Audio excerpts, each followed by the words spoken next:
City is almost definitively older than the concept of any kind of state. But that's what makes the concept of state and country a bit softer than the definition of city. City is far more precise than state. Interestingly. But it makes sense. You can have a state, yeah. But right, you can have a city-state, yeah. But it makes sense. You're saying that the further you get above a city, the more of an abstract concept you get.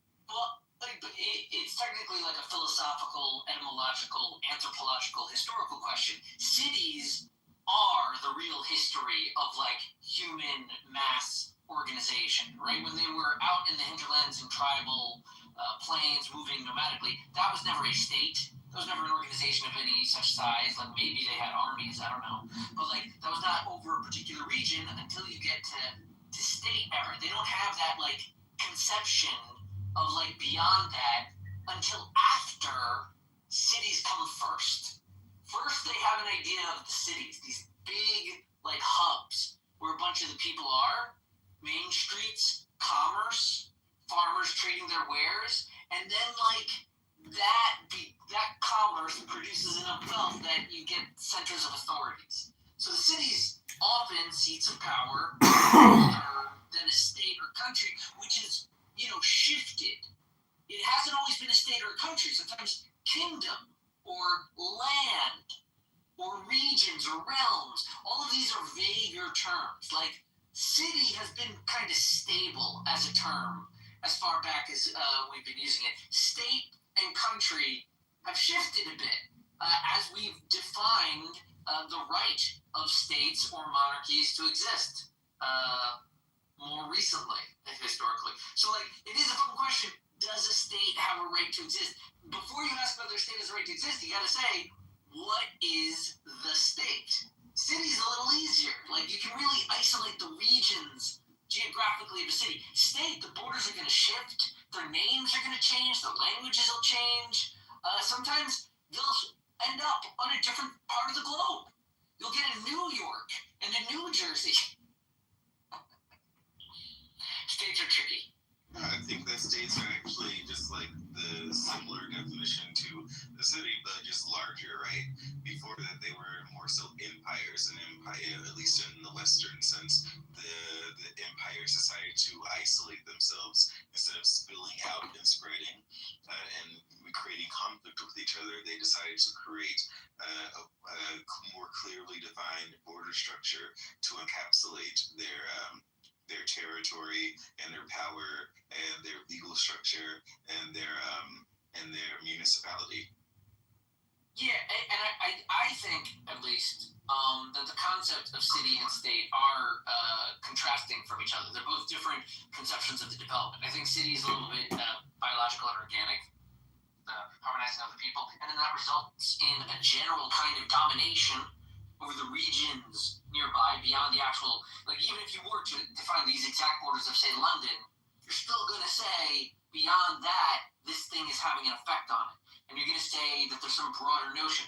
And the state, in my opinion, is a bit of a reaction from the broader region saying, we're encompassing this city in this broader bubble so that we can have like a voice from the rural or suburban perspective. That it not just be like sort of a black hole sucking into the city, which we've seen happen in different places. Can we address what's going on in the chat? You know, if your neighbor has guns, rockets, machine guns, grenades, and they constantly kill you with them, well, guess what the military does? They go across the border and they kill the killers. And guys like Honey, I hate to say it, but you could be a pussy. That sounds like a candidate for U.S. Congress. She doesn't have a problem with shooting and killing people as long as there are people doing it, right? Well, see, in our world or clown world, it's called security or safety. And when violent terrorists try to kill you, you kill them first. That's called common sense.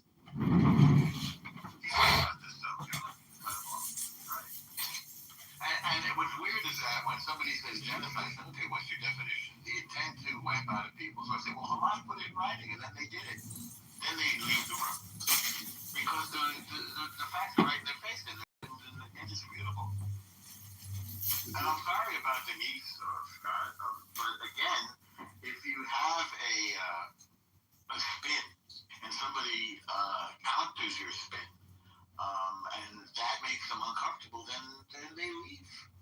I mean, yes, Trump has many bad things. He's clumsy, he's petulant, he's vengeful, he's egotistical, he puts his name on things. It's weird. But he's doing things that needed to be done, and apparently the system that we have in place was not able or willing to do those things. Things like telling NATO you're going to have to pay your fair share. Things like exercising American military force against our adversary, China.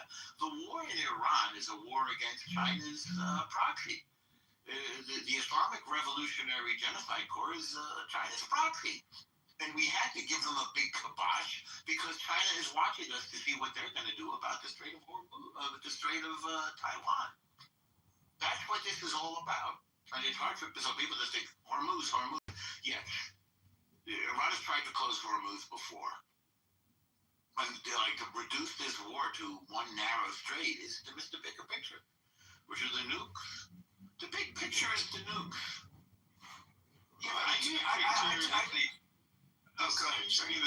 they seem to be the nukes, but I think historically, if we look at it, right, what was the at least the wars around the Spanish Inquisition about? They're about a similar thing, about people in the East cutting off the people in the West from from trading with the East, right? Are people in, I guess, what they call the Middle East, in the middle of the East and the West, cutting people off from making those trades. It's about power and control of the current world situation. Yeah, I think the nukes are sort of a side project or issue. Israel is definitely about the nukes because they don't want to be nuked, but definitely about which side of the world is going to maintain a dominance and control over it. And when you are possibly going to destroy a collection of people, especially the more powerful people's economy, which I think is what China is planning on doing, at least in the long run, to destroy the West or America's economy and the petrodollar, then the consequences are going to be a retaliation.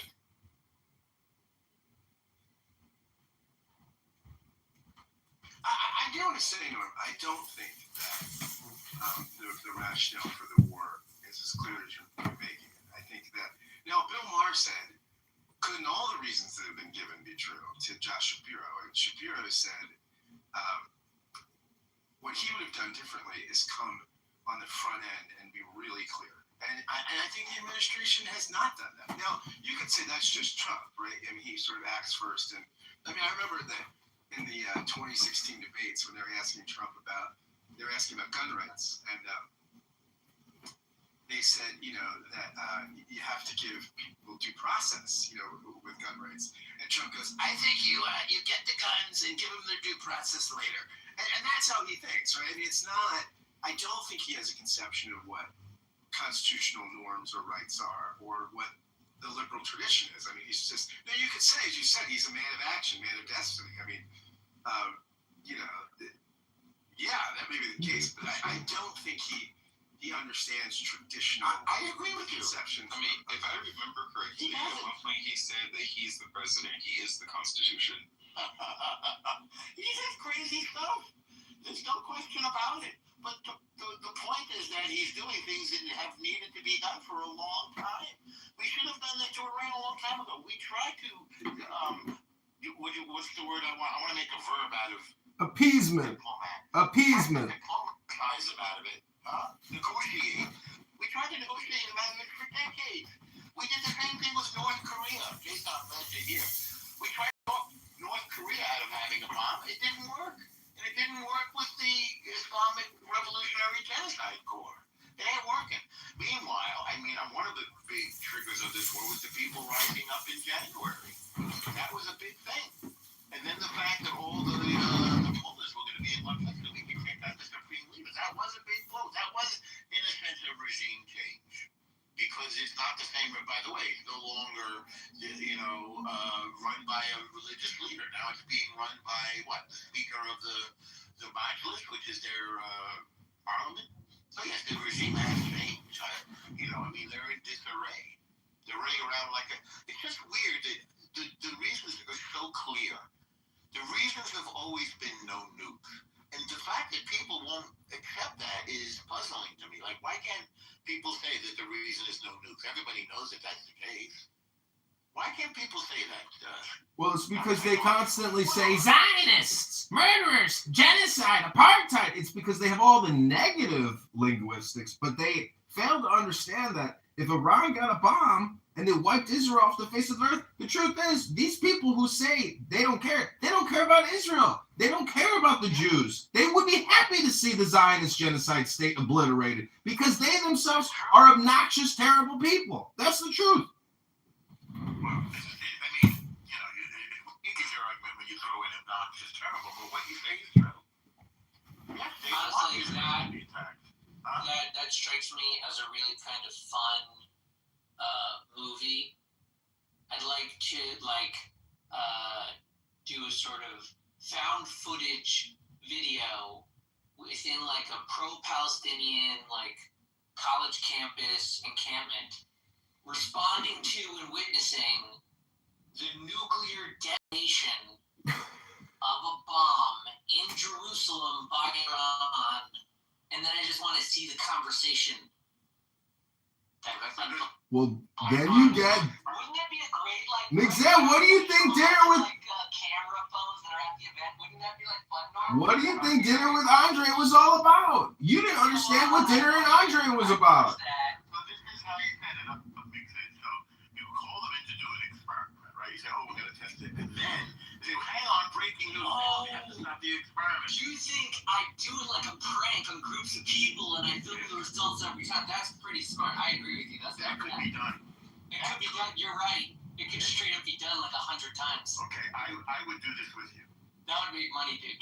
I would do this with you. We can sell this. This idea should sell. This is a great idea. But this would not really matter to anyone who wasn't already sympathetic to Israel. It wouldn't make any difference. And this is a classic example of these kind of things that people on the pro-Israel side come up with and say that is not persuasive to anyone. Okay, and you guys put a huge amount of effort into stuff that just accomplishes nothing. It's the same thing with Charlie Kirk's assassination. Absolutely nothing. But it accomplished nothing. It's the same thing with Charlie Kirk's assassination. It would be damn good television, and I would pay to see it. Well, politically correct in other rooms on this app after Kirk's assassination, they were gleeful, joyful, dancing, celebrating, screaming with joy. That's the same type of endorphin and dopamine response that would happen if people were informed that Israel was nuked. That's exactly what would happen.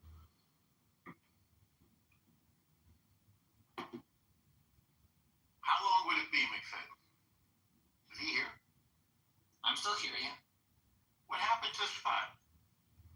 You're saying, like, how long do you process that through the thing? Well, I was... So how long is the film? Half an hour? 90 minutes? What? Well, I mean, I was thinking it through as, like, a story, since it would be found footage, it would be, like, roughly 2 hours, like, roughly... Wow. So, meaning, you get something like 30 minutes before, and then, like, within that 30 minutes, you're getting the news and, like, settling down, and, like, they all hanker in so that we're all just now in a room. I was thinking it was like a movie, and then, like, the other 90 minutes are just, like, the conversations that develop organically amongst the group. But you're saying, like, oh, let's do it like a prank. Well, we'll leave them locked in a room thinking this is true for, like, I don't know, 3 hours, 5 hours. So you get other ideas, you poke them. Like, if you're producing it, you can really just play with them. No, what you do is you have a group of panelists that hate Israel, and you get them to talk about the conflict for 2 hours, and then you say breaking news: Iran has detonated a nuclear bomb, and then you it's a hidden camera show. They might expect it, though. If we're already talking about Israel, then they're going to know this is a bit of a trick. But if we're talking about something else entirely, then it would come as a shock, so they wouldn't be able. Oh yeah, we can say before you go in, people have to turn their phones in. This experiment won't allow for any phones. That's already suspicious, dude. It is, but you can come up with a reason for that. There's How a many test. take your phones away? There's a test or something. Yeah, I'm just saying you have to think through So, the It's like, traffic. how do you get the right people? And that's where I think you got to come up with. I think a taste test is the right way. We're gonna do That's funny. Turkish coffee. It's a Turkish coffee taste test. That's funny. And so you'll get all these people in there, and you'll get the right kind of people. And the other thing I was thinking is you could do something that's like definitely going to bring you college students, or definitely going to bring you Democratic Socialists of America, right? Like, what'll bring you DSA party members? Wait, actually, I think the World Affairs Forum with Amir is actually already the movie that you're looking for, and I film it every single evening on YouTube. You film that room every evening? No, not every evening. Not every, but for a while I was, but it's just, so boring, essentially. But he's on, what is it, day 59 or something? He holds the show every day. And what did they say about the war? They're against it, they're for it? I actually don't listen to it anymore. I've out-processed. I'm simply in the recording industry. I don't listen to anything. I just simply record and submit. You're just the technician. You're an engineer. Correct. I'm a producer, engineer.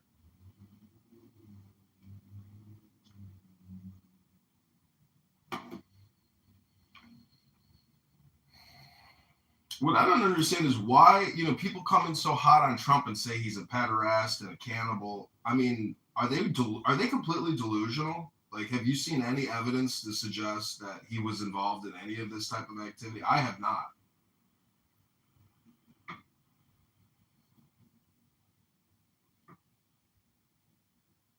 It's just slander, defamation against our great president.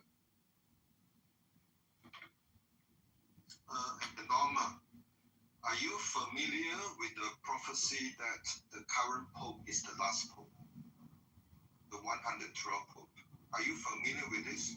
I feel like I've heard it. Yeah. So the whole idea is Israel got independent in 1948. But it's only until 1993 there is official recognition of Israel by the Vatican Pope. Are you familiar with this? Are you familiar with this? I've heard it. So that means the entire Catholic in US, those swing states, they don't recognize Israel. What 3 states? I mean, there are certain swing states in US, they are full of Catholic, right? They don't recognize Israel. That's interesting. So the whole idea is this thing started about 1,900 years ago, and it is this is a blind spot for Jewish because you're not supposed to understand anything of the New Testament and what's going on there. So you have no idea why this hostility toward you, right? So the question now is, according to the prophecy, which is around 1,000 years ago, there's this Irish bishop. He has the gift, and he basically predicted 112 Pope, the name. And according to my investigation, many believe they are quite accurate. And usually for the first 111, it's just a couple of words. But the last one is a paragraph. And that describes the current Pope Francis. And so the problem with Pope Francis right now is whether he accepts that prophecy. That means he's the last Pope. That means that is the end of Vatican once he is gone. So that is one way of thinking of it. And because he's the last Pope, the paragraph say correctly, he's the end time Pope. That means he has to accept the fact that during this time there is a lot of tribulation. Honey, you were pathetic. Just use your voice. No need to be a chat warrior. That means today we just saw Japan get another 7.5 earthquake with a potential tsunami, and they have already registered about close to 1 meter tsunami. Yeah, but and then there are war. Right, and we already seen the war, Ukraine war, Middle East war. So Dave so uses his voice so to all these express are his signs opinions. of tribulation, and Pope Francis should accept this truth. Honey, come make This is an your end time, points. and it's not the time to preach about peace. You should only preach about peace after the end time, right? And therefore, let's hear your grand, we have a contradiction here. Your grand right? He's going around talking about peace utopia. in denial that he's the last Pope and it is tribulation. His job is to help people to prepare. Honey, come make your points about reality, history, and human behavior. Let's hear about your grand utopia. Enough. Actually, According many to Honey. churches are failing, right? And so very behind schedule, and everything is written in the New Testament. Obviously, if you are Jews, you reject all this stuff, and therefore it's a blind spot for the Jews not to have a better. Hey Ahmed, mute your mic. And therefore you don't understand why they are, Tucker Carlson and all these Catholic, that is they are brought up in this lack of understanding. Israel is not a physical Israel, and therefore they reject the physical Israel. So it's only 1993 officially they recognize physical Israel, but only until the German Pope Benedict in 2003, he started the whole process of talking about fulfillment framework. That means Israel is fulfillment, and is a direct challenge to many people. I think it could be Scott as well. They are practicing replacement theology, and that has been going on for 1,900 plus years. Hang on 1 second, Dave. I think I find your theories fascinating, but I'm worried that other people may struggle with them because it's a lot to take in. So let me ask question then. Yeah, let me put a pause in it for a second. I'm just going to mute you up. I just want to say, does anybody else want to come up to the stage and share their reactions? Number one, do you think that Trump should resign? Number two, do you think that resigning would redeem him? Number three, if you think Trump should resign, why do you think he should resign? Again, you have to look at it from his point of view because it would have to be obviously his decision. All right. Meanwhile, Norma, I'd like to answer that. Okay, good. and I want to actually make a prediction. All right, sounds good. Take it away, Randy. I'm going to predict that Trump will not resign. You're really sticking your neck out there. Could you want to give us a little more? Well, A, it's a gut. It's a gut. It's just my gut. And B, I think that resignation, one thing we know about Trump is that he's not a quitter. He's just not a quitter. And I think he's kind of, there's a lot of different views out there about this war. But I don't believe that, I think this war, the current war, and I've had people say, hey, it's not a war, it's just something, it's something else, because only Congress is declared one. Yeah. But no, I'm going to call it a war. And he does care about his legacy. He does. To the point where I think that, we hear rumors of one of the Trump children even getting into politics, or one or more of them getting into politics. So I think he does care about his legacy. I do think that he would love to tidy up this conflict. He'd love to tie it up with a bow, and his idea of a successful war is what happened in Venezuela. They got somebody out, no soldiers died, or no Americans died, and regime change, or he'll call it regime change. That's his idea of a good war. Iran has turned into Iran has turned into a much bigger mess than he imagined, but I don't think he wants his legacy to be a failed war, because Iran, they're not the kind of people where you can have a ceasefire with them and then they'll go quietly away. They'll be crowing like, yay, we defeated the USA, we won. So I don't think he wants that.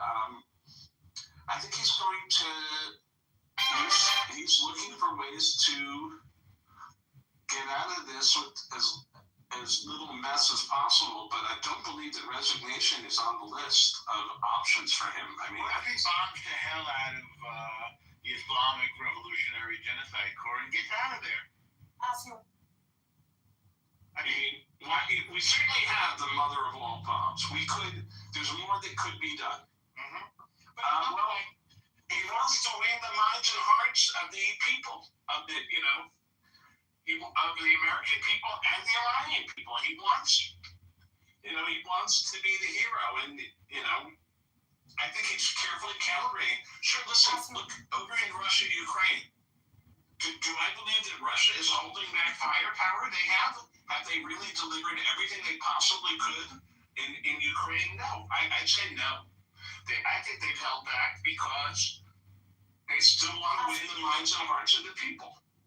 Maybe I'm mixing metaphors. So now are you Republican? I think he's carefully calibrating it. That it's always been an option. Look, the U.S. has nuclear weapons. No one is really suggesting that we use nuclear weapons on Iran. I don't think Trump wants to be known as the president who did that. The first president in 75 years to use a nuclear weapon. But he doesn't want to lose. But I don't believe that of all the things that are on his list, like all of the outcomes that are being presented to him, I don't believe anyone is presenting him resignation. That he is not a quitter. Okay.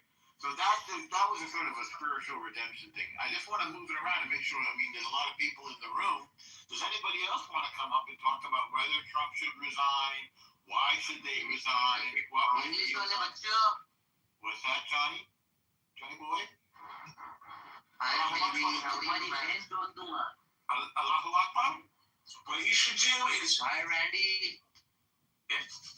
What the fucking guys? Get my name out of your wife's mouth. Okay? You know what, Randy? Keep my name out of your wife's mouth, sir. Okay, let's not. I don't want to scrape the bottom. Okay, listen, here's the thing. I think what Trump should do... Randy means in Hindi prostitute. Randy? You seem to like saying my name. Thank you, sir. Can I jump in here? Yeah, please do. We'd love that. Okay. It would be great if he would resign, but he hasn't have it in him to resign.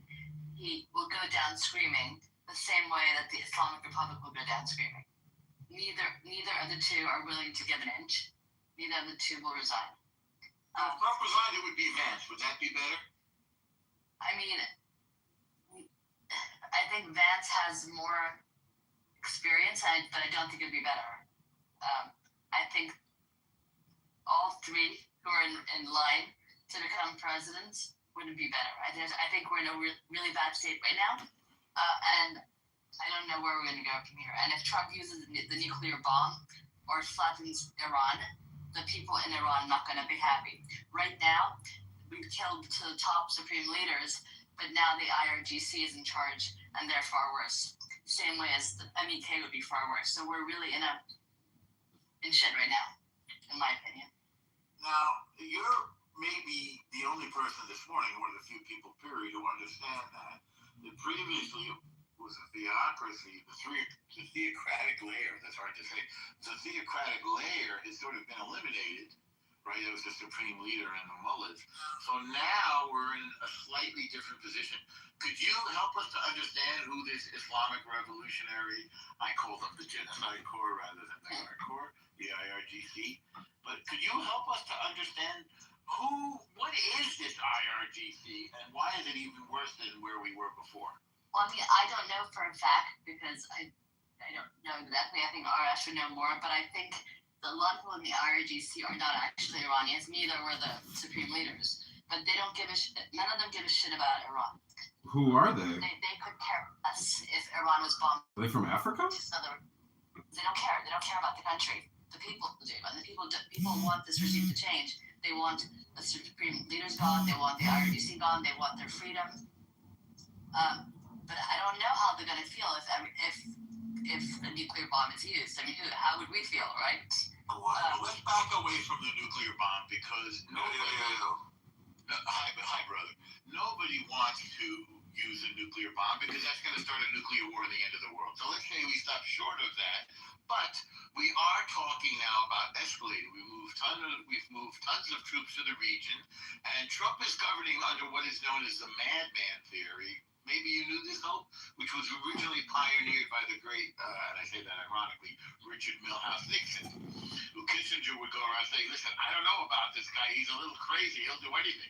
Which is why we've moved all those troops to the region, even though the country America really doesn't want to see troops on the ground.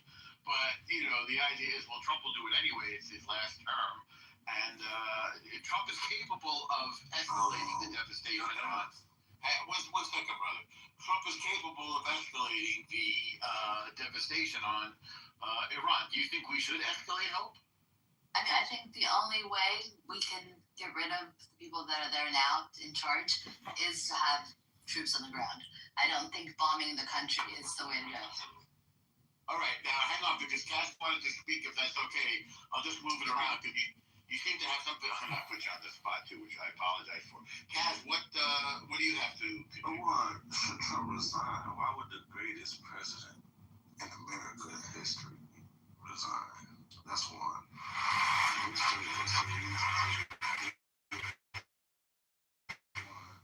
Two, there's talks that he's running a third. If he says it, I believe it. You know what I'm saying? And three, the 2020 election was rigged, and they about to do something. Okay, you love Trump, in short. Yeah, I fuck with Trump. Well, and now, is it fair to say, may I be so presumptuous to say you might be an American black man? Yeah. All right. Okay. Zeigazun. And tell us, why, as an American black man, you love this guy? Because I'm not just like most dumbass, stupid ass black people that don't know shit, that just want to be a victim all day. And I was born in Haiti, so I don't think all these vaccines, they didn't shoot my mother with all these vaccines, clogging my brain, judgment and shit.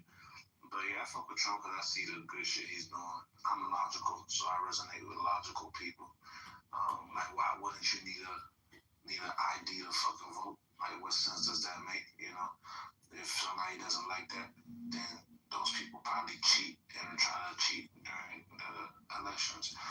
Why would anybody like closing the borders or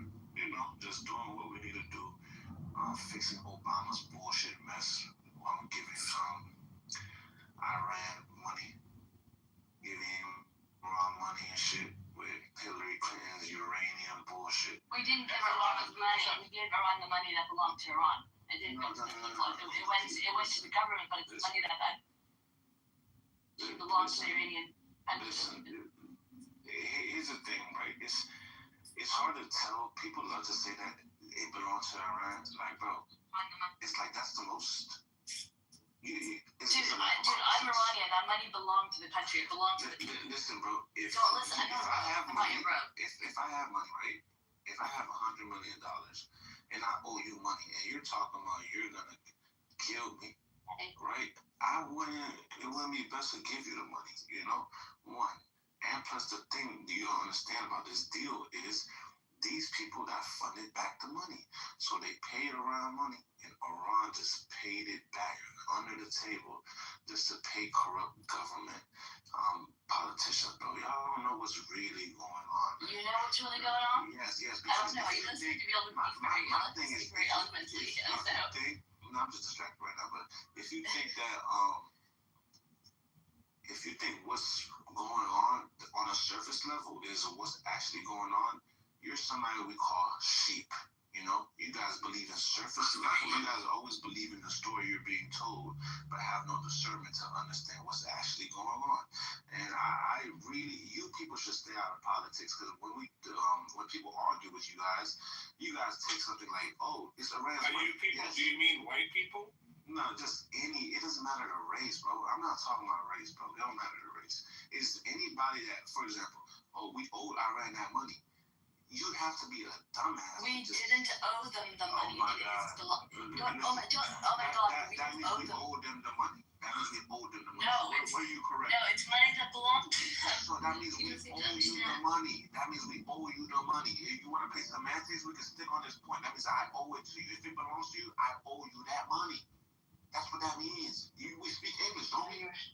I speak English much better than you do. See, you're in competition with me. I'm not in competition with you. All right, let's keep it really friendly and true. Right, like she's like I hate to everybody. Hope is my crowd. I hate women on Clubhouse because hopefully someone fucking hope, because I hate women on Clubhouse because they're always feminists, and they always think that not a feminist. they always have to. Let's talk about it. Like we see how I'm talking. Talk about Iran. We see how I'm talking, and she's talking about we're talking about Iran, but your friend Hope keeps talking about the way I speak and how she's better at speaking. All right, please don't do that. Be nice. Be mature. Yeah. But these people always think the surface level shit is what's actually going on, because they have no discernment and judgment to actually figure out why these things are happening, why Trump says the thing he says, why does Trump joke around about Obama and Hillary Clinton being arrested, why does Trump always criticize the deal Obama made with Iran, why? And they think that everything, they think they're told everything. You guys are not told everything because you guys are idiots. So you guys have to believe the surface level shit. But Cass, have you been told something that we don't know? I've done my research on things that I know are facts. It's called intuition. Yes, I know a lot of things that people, I would say you don't know, you just don't want to believe because the government didn't tell you themselves, right? Or there's not a .org link behind it, you know? So there's a different type of people out here. You know, some people just need that .org, or they need to hear from CNN, and they don't understand when they're being lied to. I can't argue with people that don't understand they're being lied to. I'm Iranian, and I grew up in politics. I'm Iranian, and I grew up in politics, so I think I know much more than you do. Yeah. See, people that grew up in politics, I don't know what analogy to use. It's just y'all don't know what's really going on because you guys are getting lied to by the people that are right next to you. You know, they're not telling you what's going on. They look at you like sheep. Oh, but they tell you. They tell you. No, the information is out there for anybody that wants it. Hope, he has an opinion. You know that, right? Like, it's his opinion, Hope. I mean, you don't have to actually attack him personally. What the fuck do you want? I didn't attack him. Bro, I can read your tone. You're getting upset over my... I'm not upset at all. I'm just saying, you're saying we're all idiots. I'm sorry. You're an idiot. She's not unfair.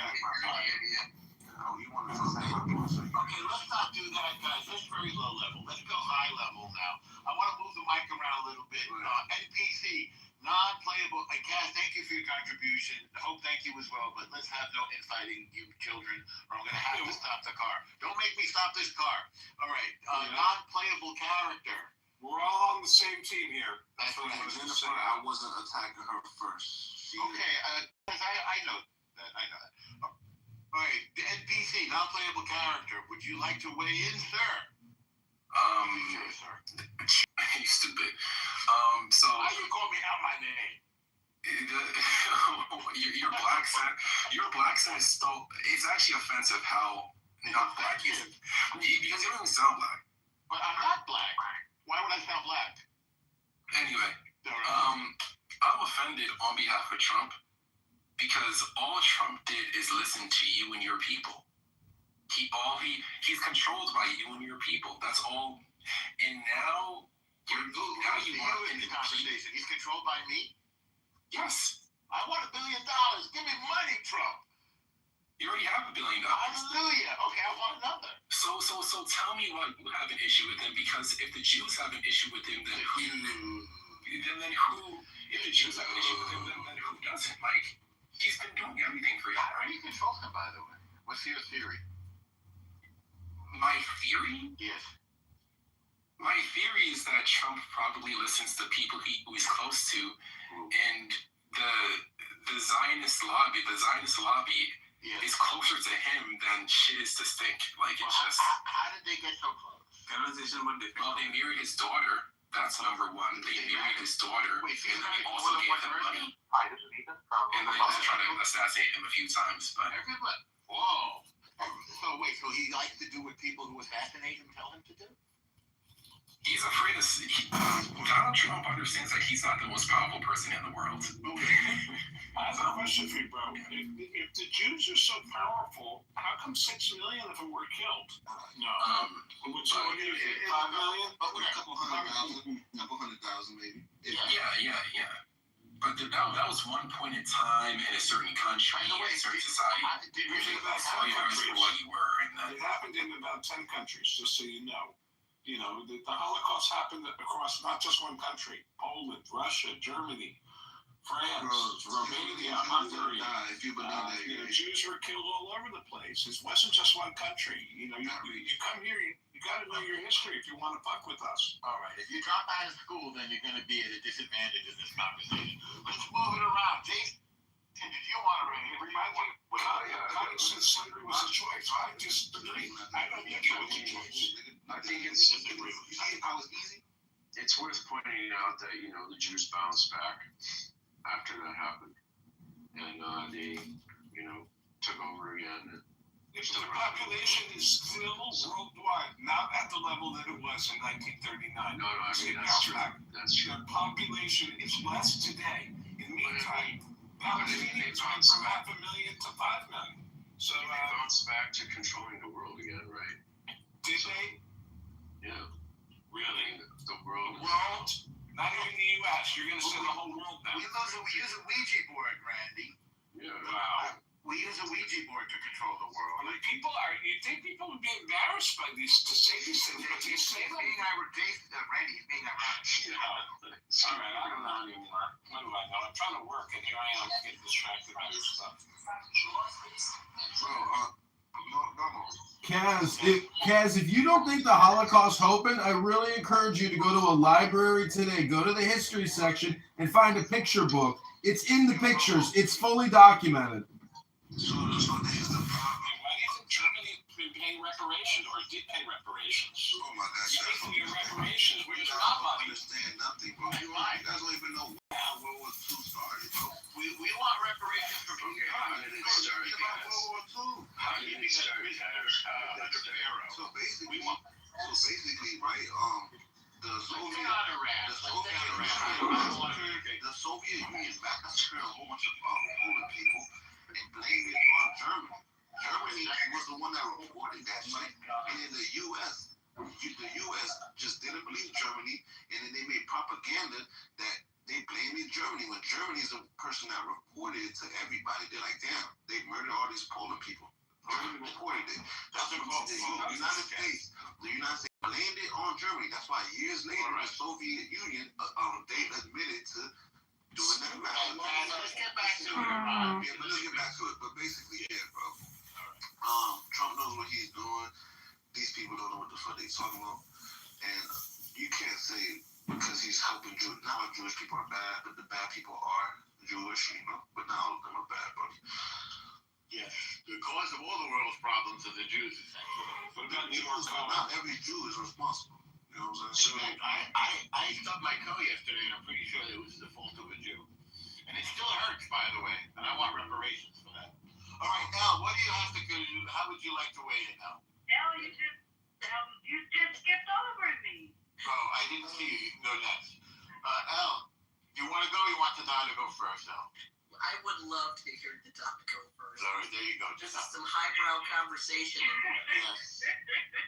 Okay, so to answer the question, should Trump resign to be redeemed? Yes, thank you for getting us back to the topic. You're welcome. I don't think there's any redemption for Trump. I think that Trump has great ideas, but does not have a plan for completion. Even if we start with the tariffs, if you're going to tax the imports, prior to doing that, you should probably build up the infrastructure so that the American consumer doesn't feel the wrath of your tariffs, pretty much. So, brilliant. What was your major? Psychology. Very brilliant. One of the most brilliant analyses I've heard on Clubhouse, period. Keep going, please. You're welcome. As far as the war in Iran, I don't know what could have been done, but I just know that there needed to be a better strategy. And the only thing that I would have to say is that if Israel and America are allies, they both have to be on the same page. And from what Marco Rubio said, the only reason why they attacked is because Israel was going to attack. So before they got attacked back, they attacked Iran. Whatever the PR campaign is terrible, and it's making the American people really distrust government. And when you lose the people, you lose those who are going to put the people in power to move forward with your agenda. So I just think that there's no redemption for Trump. He just needs to rethink his strategy. Well, I want to clarify something about Rubio. I mean, Trump, Rubio, and the Minister of War, Pete Hegseth, said during the negotiations before the war that there were 4 demands that the U.S. was making. And that was no nukes, no ballistic missiles, no terrorist sponsorship, and no attacking your own people. Those, you could call them the 4 no's. And as a person with a larger than average nose, I like that designation, the 4 no's. And then when somebody said to Rubio, as he was sort of in transit getting off a plane, why now? He said, well, I mean, Israel and the U.S. were sharing intelligence, and Israel thought this was an opportune time, and that if Iran responded, they'd hit American bases, so it would be better to do it at this time. And U.S. because we share intelligence. So the idea that Israel dragged us, and I think is sort of a misunderstanding of what Rubio said. But the reasons for the war start with no nukes. That's clear all along. We've been working on no nukes in Iran for decades, really, and they've proven themselves to be unreliable in diplomatic solution to this problem. Same way North Korea, as somebody said yesterday, one of the admirals, North Korea also was incapable of negotiating about not getting nuclear weapons. So, I mean, I think nuclear non-proliferation, I think, is essential here. Somebody else pointed out yesterday, by the way. In Chicago, I want to talk about our budget. No one loves paying taxes. They are our shared investment, and we spend them wisely. We will make them fairer and simpler, not heavier. In Chicago, I want to talk about our budget. No one loves paying taxes. I think there's negotiations in Islamabad today. Ask you one final question before I let you go. We've talked about it time and time again on Chicago Report, the team takeovers. A lot of people seem to pass the buck when it comes to this topic. They say, social media is to blame. We rarely hear that people ask you one final question before I let you go. Because the PR, it has been all over the place. The messaging, just the American government, when it comes to saying one thing and meaning something else, they're good for that. So you've lost the the trust of the American people. When we were back in June and Trump said we obliterated the whole system, and you put us under the impression that they don't have the ability to build nuclear weapons because you took everything out, and that's what was told. But now we're a year later and you're doing the exact same thing. So a year later, it's 50 days later. Is it fair to say that they're rebuilding, or that we didn't get all of them? Well, Do they have to be so literal? Because there's some reports that said that there's some reports that people are saying, and again, this is what's in the news. Some people are saying the CIA said that they didn't have the capability. Some people are saying that they do have the capability. It's just been all over the place when it comes to. What is their intent, though, Tada? What's their goal? Their goal is to get a nuclear bomb and deliver it with a ballistic missile. That's their goal. That's their security package. Tada, you're looking at it from an American perspective. Look at it from their strategy perspective, and you'll understand why America's doing what it's doing. Alistair, with North Korea, they didn't do anything with North Korea. They didn't do anything with Pakistan. They haven't done anything with all of these countries that have been going for the same goal. Even if it's considered, but now we don't have beef with North Korea. Everybody is playing nice. So it seems like We do have beef with North Korea. well, not to the extent. No, we don't, bro. We're not to information. Not to the sanctions. I can read you what the sanctions are. North Korea is exporting to Nuclear Iran is a much. But that's what they told us about. They told the same thing about Korea. This is absolutely a different whole ball of wax than North Korea. No, they told us the same. I don't know what y'all been listening to. They told us the exact same thing about North Korea. They said North Korea cannot have a nuclear. No, we haven't heard from Elliot. Can I just comment one thing over here? Comparing North Korea with nuclear weapons in Iran are two different balls of wax. North Korea, quite literally, wants to be left alone. Iran wants to rule it, bring the end of time. Do you understand the difference? We're talking about religious fanaticism. They will murder 40,000 of their own people in weeks to this end. It is not the same. I'm wrong. Al, I don't disagree with you on this, on some of the urgency. I think, which is all the more reason the messaging is important, because I think in an America that is war-weary from Afghanistan and Iraq and is much more skeptical, I think had something like this happened after Iraq won, you wouldn't see nearly the pushback, right? Because after Iraq won, I think America felt really capable in its ability to exert its military dominance in a way that didn't require massive boots on the ground, that wasn't quagmirish. I think after the debacles in Afghanistan and Iraq, the second Iraq, I think to get the American people behind stuff like this, and when you look at the polling, this is not popular, you've just got to be that much better at messaging.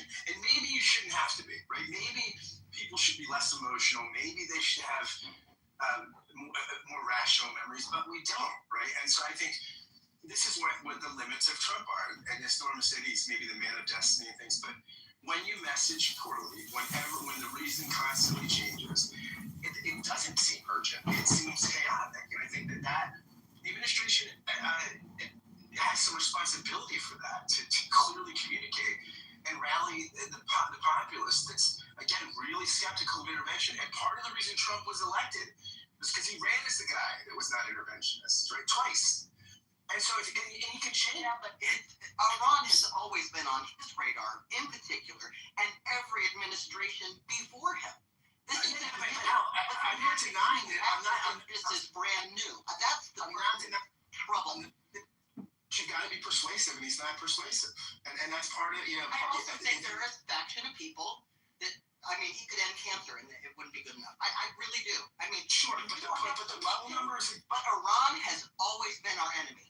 I'm not denying it. I'm not denying any of that. But I'm saying that if this is something urgent, and you're committing possibly the lives of Americans, you've got to be persuasive. And it sucks that because of other things you say, it's harder for you to be persuasive. And it sucks that you've got to be persuasive on something in a context. To not rely on people coming to their own fucking senses. Scott, there's no persuasion in war. There's no words of persuasion that can bring up people to go to another city to go kill large groups of other people. There's no way to persuade people to do that. But that's what leaders do. That's what presidents do. That's why he was elected. He is the solution to a lot of problems. He is strength embodied in his philosophy. And the truth is, that's the way the cookie crumbles, and a lot of people just don't like reality. Hate to tell you the facts of life. Hello? Hate to tell you the facts of life. Hello? First of all, there isn't any way. Americans are dumb, but they're not like. They can still breathe and they can still go outside and they're still. Well, let me land with the idea. I want you to go on for. I just want to mention you made a Marvel Comics reference, What in the Sand Hill. I think that's very cute. Am I right about that? Yeah. Oh, beautiful. Okay, that's all I wanted to know. Yeah, you guys know media. That was a little trickery. I'm the only one who got that, but go on, and I take credit for that. So what I don't understand is that it seems, and I've been watching you guys ever since we used those B-2 bombers and we used the bunker. Watching you guys? You mean you're looking at the news? I thought that after we used the bunker busters, you guys would be happy, but no. After we used the bunker busters, I went into y'all's rooms and y'all were talking about regime change. I was like, what the fuck? So I'm listening to y'all, and you're talking about messaging. What I've understood messaging to actually mean in this climate is, what lie do I need to tell to convince people to do the thing that's not in their best? What lie? How do we lie to make people? There's no lie that you can tell the American people to justify a war that fucks up.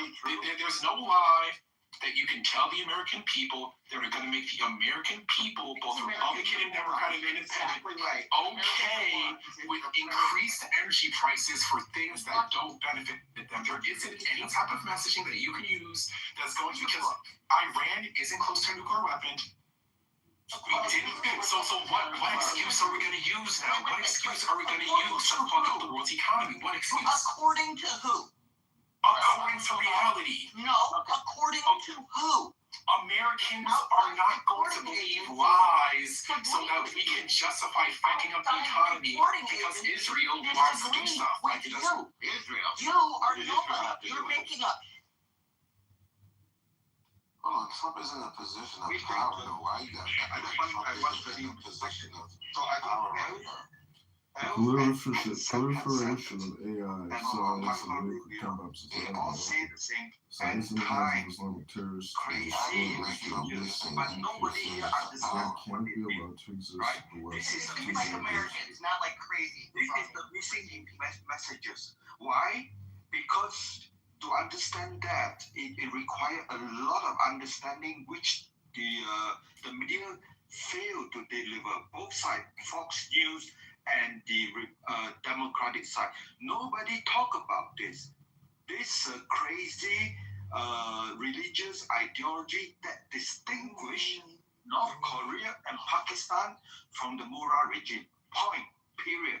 So whenever you talk about nuclear, getting nuclear weapon, and you start dragging in Pakistan, start dragging in North Korea, you fail because Murrah regime is not Pakistan, not North Korea. Since 1979, they only have one mission: to drag the whole world into chaos, and that's what they have been doing. And Fox News fails to deliver that, and Democratic media refuse to talk about that. That would mean their entire political correctness will crumble, right? So this is where we have to address. Interesting. Does anybody want to respond to Dave? Dave is saying that the Islamic Revolutionary Genocide Corps, who declared war on us in 1979, took over our embassy, has been trying to drag us into war from the very beginning in order to, and I will add to this, Dave, in order to bring about the 12th Mahdi, which is like a messiah, who is the hidden imam. Does anybody want to respond to that? No, they don't even know what you're talking about, but they want to respond. They don't. That's the problem. And maybe that's the messaging problem we're having, is that we think like having an ideology ideology that will literally destroy the world because that's what you believe will bring about this religious. Americans are trying to be rationalized. They don't want nuclear weapons. They're not trying to do this bullshit shit. Listen to their own words. They're not lying to you. They admit to having 60% enriched uranium. Outside reporting agencies say they have 60% enriched uranium. Now we want to get on as Americans. We're like, no, they don't. According to what? Your own fantasy? No, but we got, okay, so I am an imperialist as well. I agree with what you're saying, but the issue is that you're so biased you don't even realize that you're lying. That's how, like, that. That's not really what we're talking about.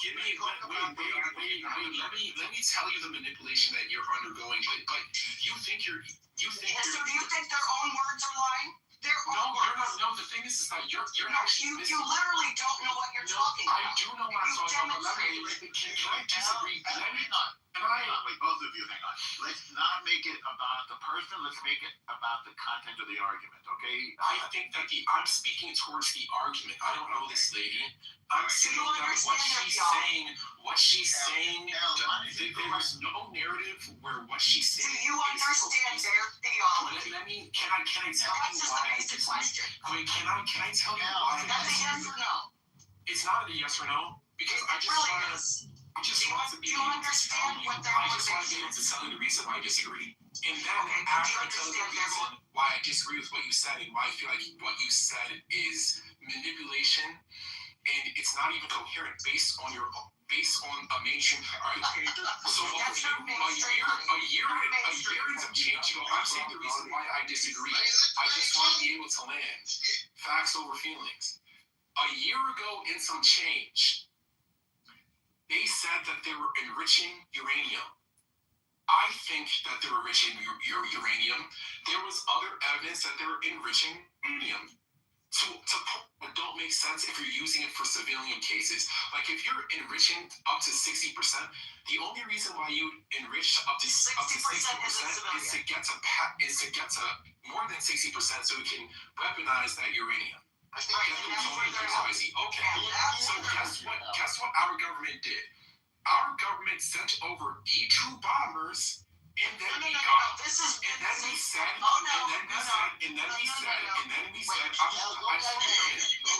You're saying what the fuck you saying? Go right. Your timeline's off, sweetheart. No, I just want to land. So what is it called? Operation Midnight Storm? It's your timeline. It doesn't matter what the timeline is. Definitely matters. So how are the Iranians? Why can't we just bomb them? If they're back at, let's say that they're back to where they were a year and some change ago, or less than a year ago. Okay, let's just bomb them again. Why does it require a ground invasion?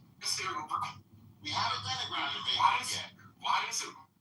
The Marines are there, and all of them are showing up to that region every single day. So they're not mobilized over there for fun. There's about to be a ground invasion of Karg Island. What are you talking? Let's say it's for bargaining. To let them know that we're serious. For what? No, but okay, so when I bring up facts, it's, we're not serious. When I bring up the fact, she's right about their uranium enrichment, but what happened? We already did it. We did it already. That's the problem. So the operation was a failure. No, it failed as in a way. That's how it was a failure. It didn't work. No, is what you're saying. Again, we need to do more. No, so why do we just go again? Why do we have to actually put boots on the ground? Why can't we just bomb the ground? That's my question. Like, why have to have boots on the ground? You don't have to deal with this, Norm. Goddamn simpletons. It's all yours. I don't know how you deal with simpletons all day, every fucking day. Like, I want to know the intelligence. NPC, where the fuck he is the goddamn simpleton. Because here's the thing, I don't give two fucking shits. Here's the problem. None of you fucking morons have any sort of intel that is above what the American intelligence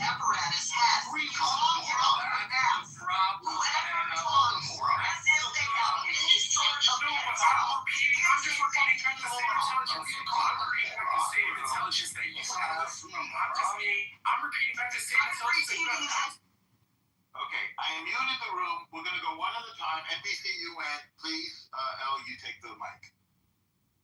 We got whole ass people on Clubhouse claiming to know more than outside reporting agencies, which is amazing. Elle, do me a favor. Don't make any. Who's a moron?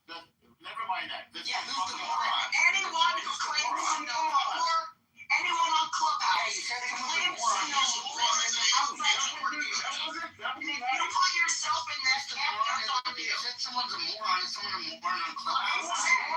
Here's what I said. If you can clean the shit out of your ears. Anyone, not specific, anyone who cannot realize that sitting here on Clubhouse, you personally do not know more than the intelligence agencies of which we are responding to. Okay? You only know what your feelings are. Talk about feelings. And one at a time. Put them down and one at a time.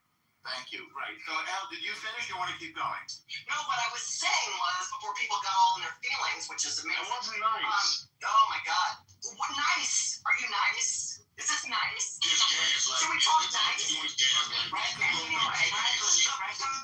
Franklin, go after her, okay? You know what they do or don't have from a Clubhouse perspective, sitting on your ass or going to work, or you don't know shit.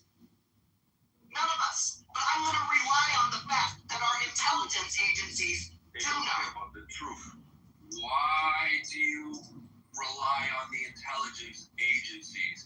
They are lying to us all. Based on what? Based on what? Yeah, the intelligence agencies did tell us that there were WMDs in Iraq, and they were the source of. You know, there are also people who actually claim that there were at some point that they were moved, but let's not talk about that. I mean, maybe, but I mean, there's broad consensus that the intelligence there was wrong. Right? Is there broad consensus? No, it wasn't wrong. It was lies. This is the intelligence agencies telling you. By the way, I'm not saying the intelligence agencies are wrong. Let me just go as a matter. I'm not saying that there's not a great case to be made for Iran. I think, again, what I'm saying is Trump, we're a democracy, right? We're a liberal democracy. I think there's a danger in comparing past conflicts to this in particular, because this has been a problem for decades. Now, I agree, but if you're the president of the United States, right, and you lead a liberal democratic republic, and part of it, public opinion matters, right? Your representatives and things like this, Congress can unfund conflicts and things like that. The War Powers Act and things like this. And you do an action like this, and it might be the most urgent conflict in the past 30 years, but you do it in light of two significant conflicts in the Middle East that were broadly perceived as failures. And so you have to take that into context when you try to bring the people along and tell them why this is urgent. And I think the communication on this has been really poor. And I think, I'm not saying I'm saying its significance merits Trump doing a better job on the messaging. And I think that's been in somewhat of a disarray. Read the messaging, Scott. It suggests how to improve the messaging, Scott. It is a very complex. How do you improve the messaging for both Republican side and the Democrat side, Scott? There's so many. Let me shut up. Well, I think Franklin wanted to go after you, Scott. Go ahead. Franklin, did you want to go? Thank you. I want to first say good morning, ladies and gentlemen. I want to apologize for my outburst a little earlier, but it's so the topics we speaking on now are very touchy subjects. We have to realize, okay, now I'm a Muslim. Okay, now I've been practicing Islam since 1991. Assalamu alaikum, brother. Wa alaikum salam wa rahmatullah.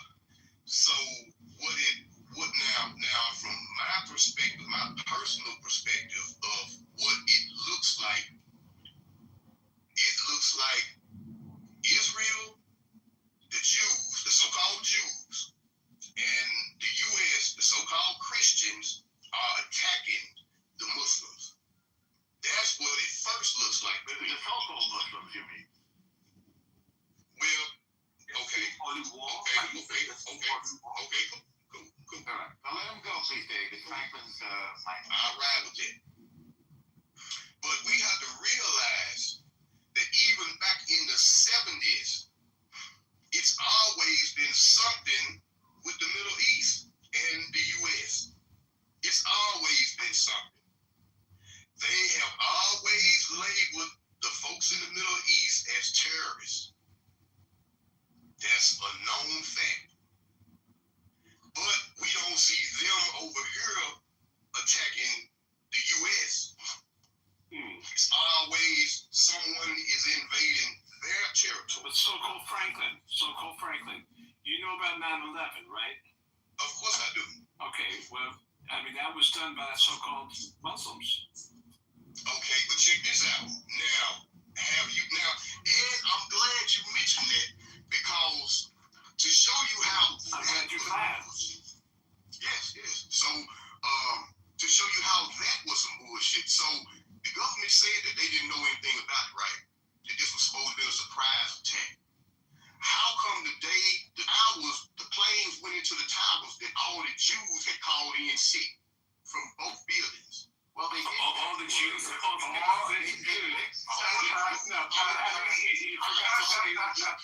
You forgot to say the so-called Jews. The so-called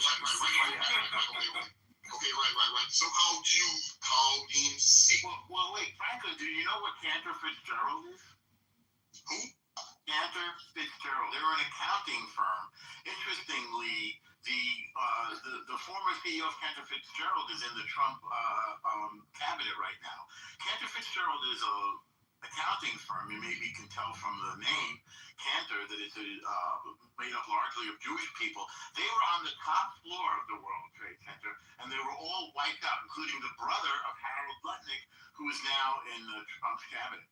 So it isn't true that all the Jews called in sick. In fact, Jews were one of the main victims of this terror attack by Al-Qaeda. We should keep saying so-called, Norm. I'm sorry, so-called. But now check it out. Basically, it's a denial. What's the point of repeating facts to a person who doesn't operate on facts? Okay, all right. Now check this out, man. If you watched Dateline, 2020 and all this stuff here, the amount of footage that they had, if this is supposed to be a surprise, why did they have all this footage? They showed Muhammad Atta leaving his apartment, stopping by a bar, getting a drink, getting a prostitute, going across the street to the little hotel, and then before he went to the airport. Now they got all this footage. The day the planes flew into the building. What position did he have intercourse with her, by the way? Can we not entertain this no more? We have other people who have like Dave was asking amazing questions. Like, can we be in reality? Yeah, can you be in reality? If we want to get back to the should Trump resign? Should Trump resign, Franklin? I would happen to say yes. I feel he should resign because he's a loose cannon. I agree with certain things that he's doing, but not all of them. I know that nobody's perfect, but as far as dealing with foreign relations, I feel that he should resign because he's a loose cannon. And by the way, what do you like about what he? You don't like being asked. Well, his view on getting the illegal immigrants out, the folks who moved in illegally, because I don't believe in the method that he's doing it, but I believe in the policy that getting these folks out that they are not supposed to be here because they taking benefits from people that been here their whole life. Yeah. So I agree with that. Anything else you like that he's doing? Not in particular. All right. Well, thank you so much for your submission. I'm glad you got to weigh in there because you appreciate it. Now, somebody wanted to go next. Was that who was it? You're welcome. Thank you as well. Is it Beloved? Did you want to weigh in? We haven't heard from you yet. Beloved, going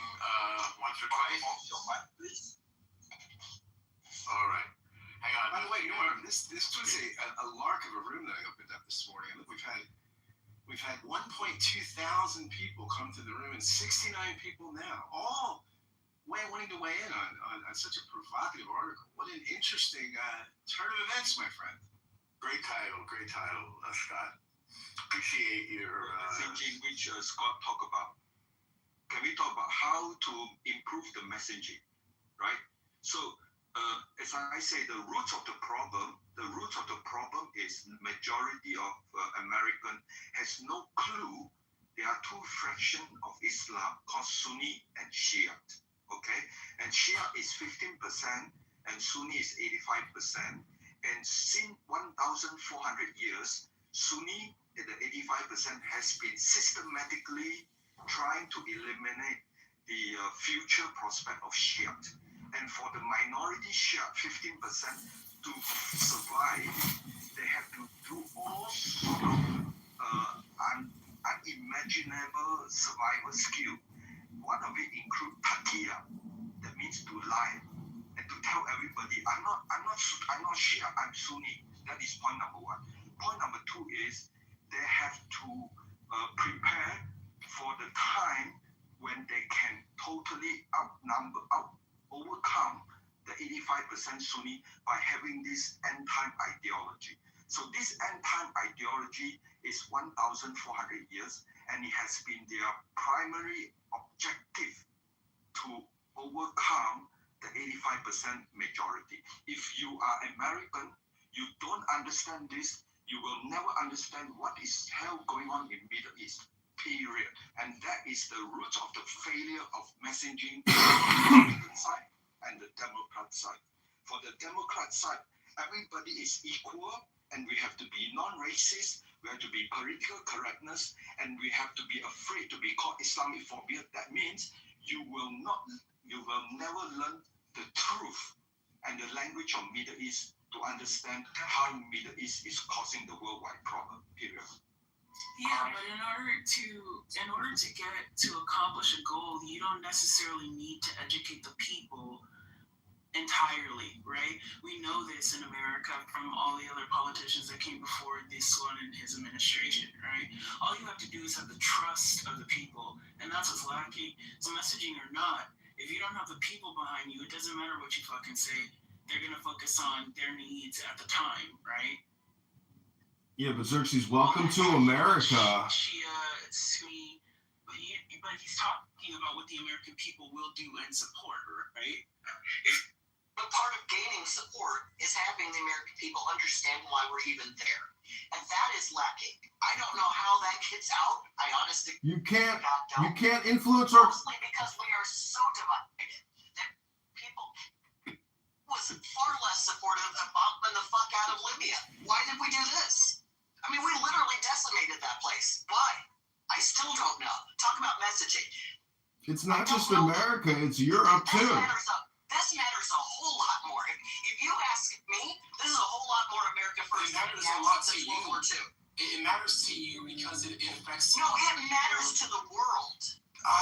It matters to your world, but. Well, I mean, if you like nuclear war, I guess. I'm talking. We're talking about. Listen, we're talking about Dave. You just got finished asking and answering questions at the same time. Like every single response that I've heard is complete.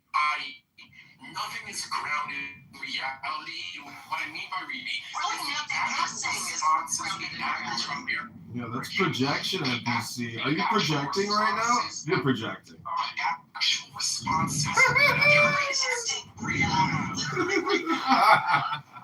everybody because I think everybody knows something important, but I'd like to discuss it one person at a time so everybody can really be heard and we can think this through together. We'll crowdsource this question. The question NPC raises, please tell me if I have it correct, is the nuclear threat of Iran, which is the Iranian Islamic Revolutionary Genocide Corps. So that is the difference between this and Libya, for example.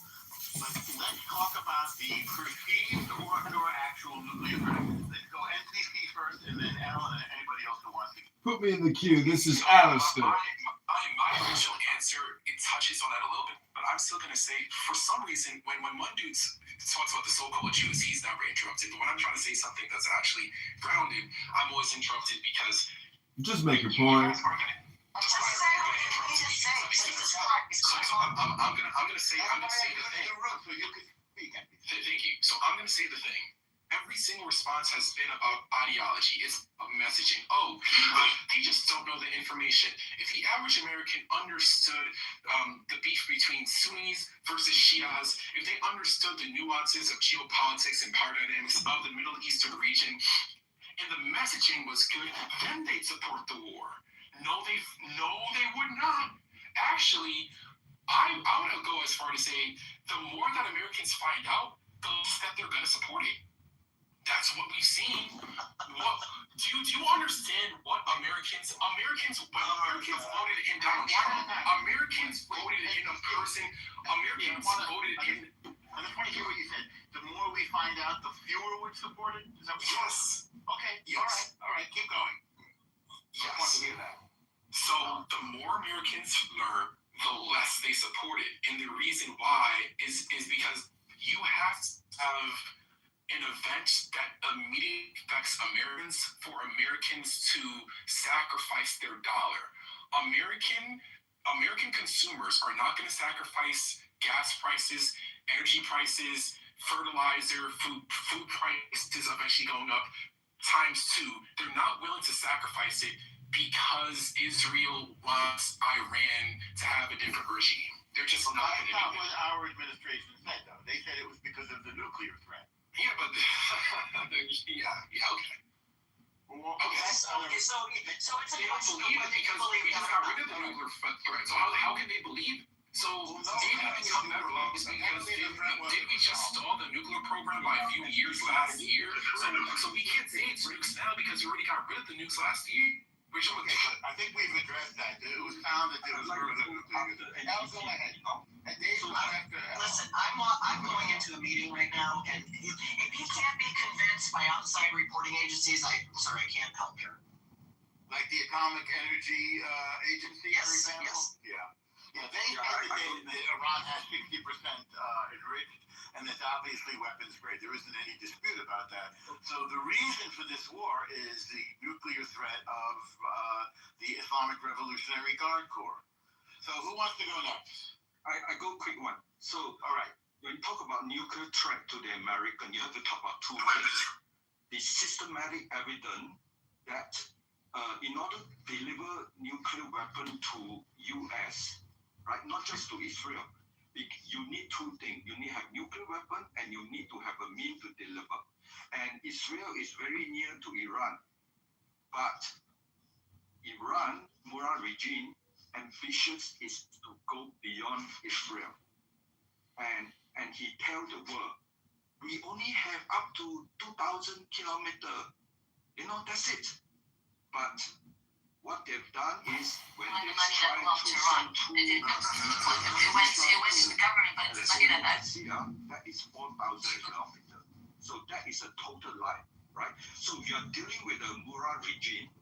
As I said before, it's the ideology based on Taqiyya, means it's lying. The only person in Fox News keeps saying that this is the lying Murad regime is General Kane. He always says these people lie. Beautiful, right? And he don't use the word Taqiyya because Americans will not understand. He said keep lying. And then Americans say lying, everybody lies. So what's the big deal, right? So in order to get to America, the Murad regime continuously work with North Korea, use their technology to keep increasing the range. At the same time, lying to the whole world, especially NPC. Whatever truth you say, NPC will not accept it because he lives in the other world, his world, right? And his world represents the entire America. One person represents the entire 300 million America. But that is not the whole world. The whole world is 8 billion people, and they all can see the truth. The day when Murad regime delivered 4,000 kilometers, the world wake up because 4,000 kilometers means it will reach the entire Europe. And then, if you look deeper, how long does it take for Murad regime to increase the range to reach New York, to reach range to Washington D.C. That is where we need to stop it, right? So NPC live in a bubble world. This is total lie. Okay, that is You live in I live in Texas. We don't care about foreign wars. Right? When you tell the truth, they will totally get very angry, and that is a symptom of indoctrination. Period. So Americans, they are tired of being lied to. So first of all, the whole entire nuclear proliferation thing, that worked last year. And it might be able to work again. We haven't seen evidence of it working. Let's talk evidence. I'm not about what I think. We're going to look at the polls. We're going to look at why the Republicans probably won't win the midterms and the Republicans probably won't win re-election. Got it. Moderators, I'd like to be put in the queue. This is Alistair. Put me in the queue, please. They do not like this on both sides. Okay, so Alistair, answer me this. I'm not answering your questions. I'd like to make my own independent submission. Thank you. No, I don't. I want to read Winston Churchill quotes about Mohammedan law. Thank you. That will be my submission. Yes, please. Okay. So I'll be very quick. Everyone keeping I'm projecting. Everyone says I'm invite everyone, a few people. See how that works. It turns out when you look at the polling, the one single thing that Donald Trump did to fuck up his base, it isn't lying to them about the Epstein files. It isn't a bunch of other shit. It isn't like deporting a few U.S. citizens mistakenly. I'll give him that. It's this war. This war is the single worst thing that he's ever done to his own base in terms of his approval rating with them. The majority of the American people do not like this war. It's not my opinion. Hang on a second. According to the polling that was done by CNN, only 6% of his base are against the war. That's what they found. That's not true. And by the way, I voted for Trump in 2016, so I voted for Trump in 2016. I don't even look at CNN as a reputable source. Well, it's not a poll. Yeah, but that is that 6%. Norm. Yes. Were you born in America? Yes. You understand America. Like, the average American, if they're going to choose between gas price, oil being $200 a barrel versus America not doing a regime war, which do you choose? First of all, a regime change war that's not even working. It's not even like we got it. We changed the regime and then we're dealing with the consequences. We got in there. We tried to change the regime. We failed, and we're still dealing with the consequences. It's not like we won. Well, my answer to you is, by the way, I'm from New York. I don't know if you consider that part of the United States because sometimes we feel different. But I understand the importance of a non-nuclear Iran as an American. All right, so Alistair, it's your turn. Did you want? Yeah, these are the quotes. These are Winston Churchill quotes about the dangers of Islam. How dreadful are the curses which Mohammedanism lays on its votaries, besides the fanatical frenzy which is as dangerous in a man as hydrophobia in a dog. There is this fearful fatalistic apathy. The effects... Please wait till I'm finished. The effects are apparent in many countries. Improvident habits, slovenly systems of agriculture, sluggish methods of commerce, and insecurity of property exist wherever the followers of the prophet rule or live. A degraded sensualism deprives this life of its grace and refinement, the next of its dignity and sanctity. The fact that in Mohammedan law, every woman must belong to some man as his absolute property, either as a child, a wife, or a concubine, must delay the final extinction of slavery until the faith of Islam has ceased to be a great power among men. Individual Muslims may show splendid qualities, but the influence of the religion paralyzes the social development of those who follow it. No stronger retrograde force exists in the world. Far from being moribund, Mohammedanism is a militant and proselytizing faith. It has already spread through Central Africa, raising fearless warriors at every step. And were it not that Christianity is sheltered in the strong arms of science, the science against which it had vainly struggled, the civilization of modern Europe might fall, as fell the civilization of ancient Rome. Okay, now check this out. So, you just read Churchill. Okay, so you just read some, my opinion, some racist shit from Churchill. All right, now. Well, it was against the religion, not against the race, to be fair. Okay, so keep this. The KKK call themselves the Christian Knights of the Ku Klux Klan. So what you got to say about that? They're disgusting people. I think we agree. You be hating other people. KKK is the history.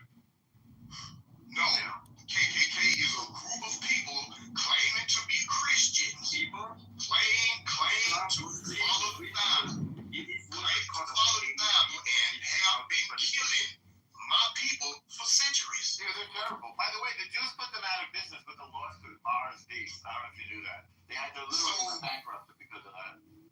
Okay, so why? Yeah, Franklin. Franklin, I can answer you. We're Americans, Franklin. We're not British. We declared independence, eternal and forever. And as Americans, we are all brothers. And I'm not reading that to try to spread hate. I'm trying to actually frame Islam in the way that Winston Churchill saw it in the 20s, serving in the Boer War. It was his observations about their laws, because there are Napoleonic laws, there are Mohammedan laws, there are Thomas Jefferson laws. And I'm just saying that law is the joy of the law is strength. And that's why we voted for Donald Trump, because I think we have been lied to for 25 years personally.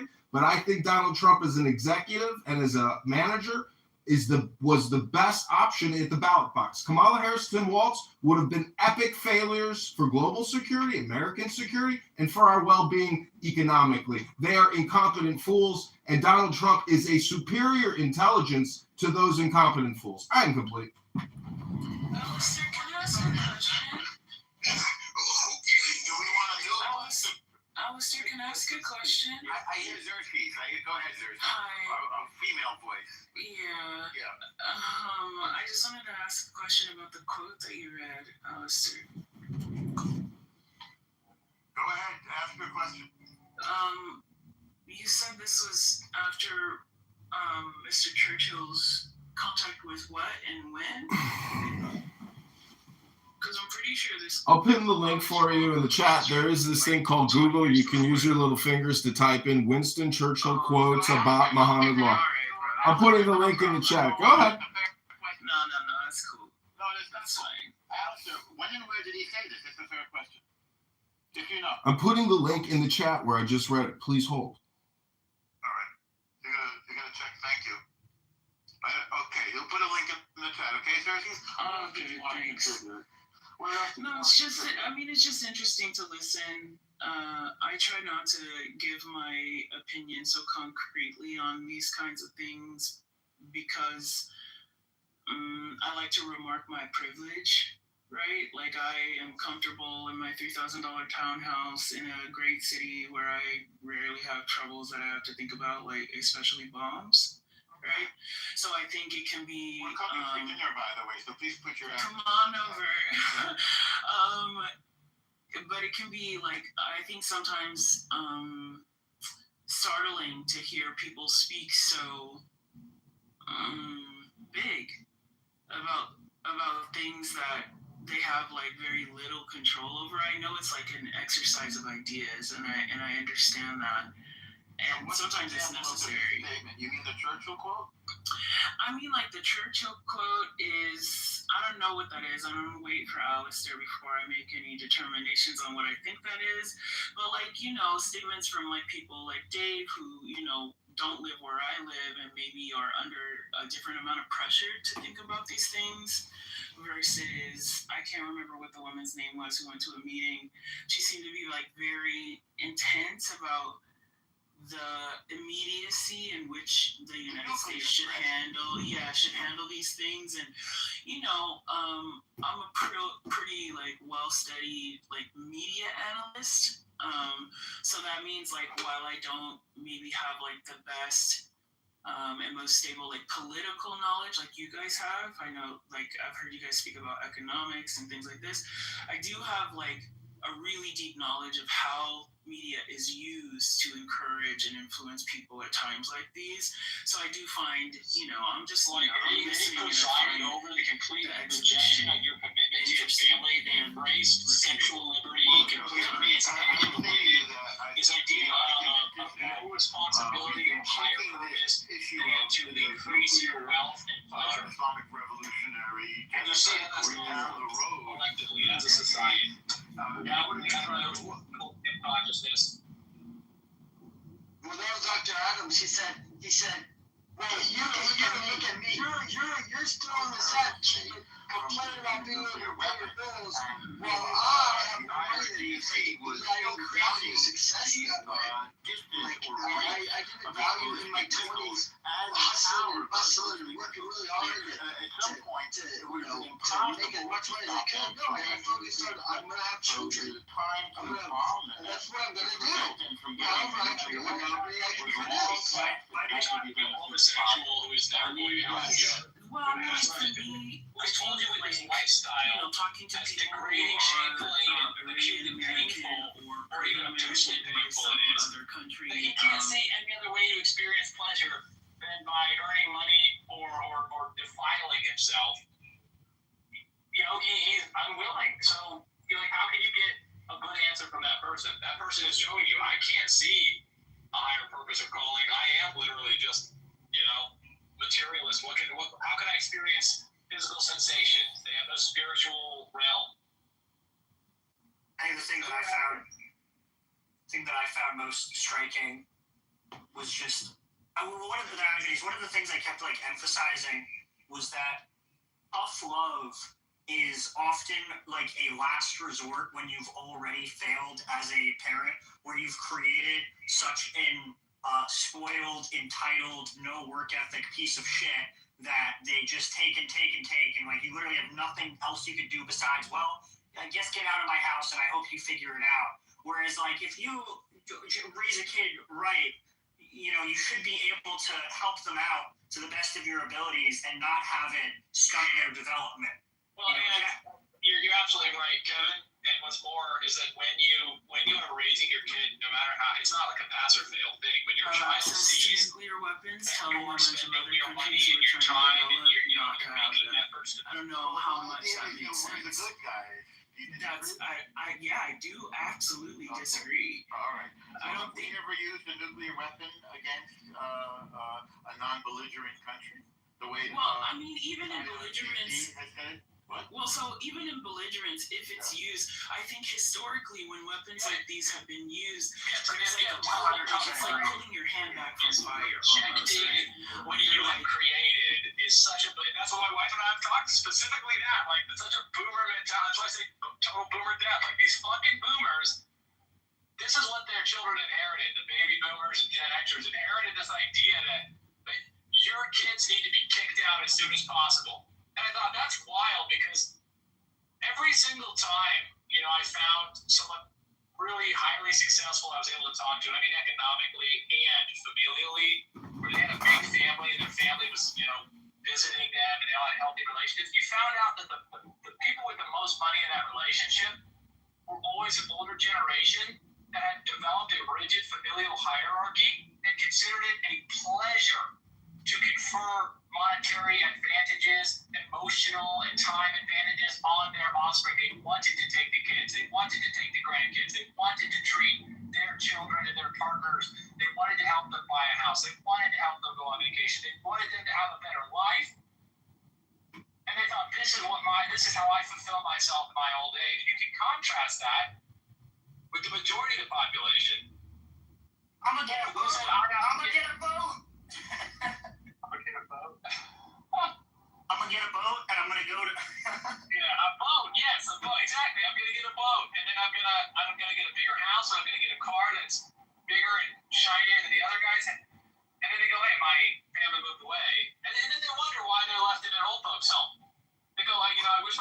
speak to folks in old folks' homes, and they tell me, I wish my family would come and visit me. And there's this horror story I have. I was at a old folks' home, and there's a door that separates the assisted living. Am I in the matrix? No, I hear you. Okay, there's a door that separates the assisted living section from the memory care section, and the memory care on where tons there are of like individuals indigenous people have been diagnosed and with the doing like the whole inability free to thing so that they think can about get the world like the way they're supposed to. Trying to still killing indigenous people. I ordered that memory care. But like, just follow me here. And then they were like, oh, well, we have a nuke and they don't want to stop, so we could just stop them and we drop it. I think the perspective that a lot of Americans have might be different on this if we had experienced these kinds of atrocities. How would it be different? I think this scale of tragedy might engage future generations in thinking clearer about the scale of what is possible, right? And I don't think that the United States doesn't do that. Which is the tragedy in that sense? Like Nagasaki, or you know what I mean? Like, so like if that happened on our land and we knew it as our American selves, it was taught to every generation after, we grieve it. It's a part of us, despite You're anti-genocide, right? I'm sorry? You're anti-genocide. I mean, as much as I am misanthropic and absolutely hate the flesh bags that are called humans, I am anti-genocide, yeah. I don't hate people. I do hate people, I really do. I think her primary argument is this. Russia, France, UK have nuclear weapons. This is totally unfair based on political correctness, human equal right. Every nation should deserve the right to have nuclear weapons. That is I will say this on this argument, right? I think that we got the Ukraine to disarm, right, with regard to nuclear weapons, based on our commitment to protect them from Russian aggression, which Trump is trying to waffle on, right? And so, with the example of the Ukraine, and that the Ukraine can't count on the United States to honor its commitment.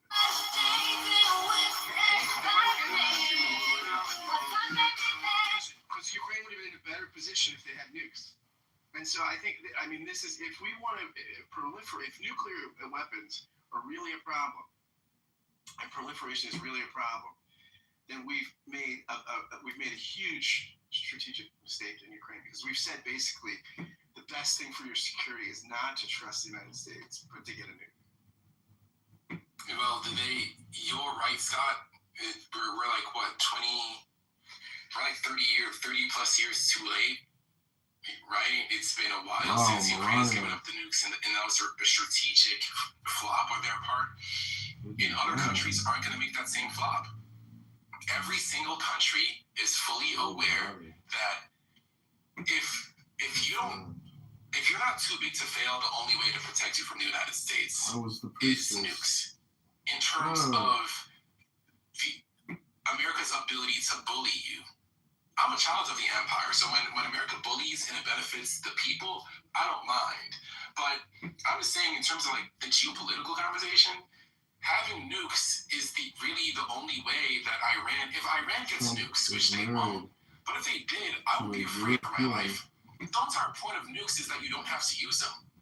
If they ever use them, they wouldn't exist, and it would be justified. I don't think that they'd use them, and I'm against that they would. You live in an alternative, imaginary world like what Zeros is hoping for, right?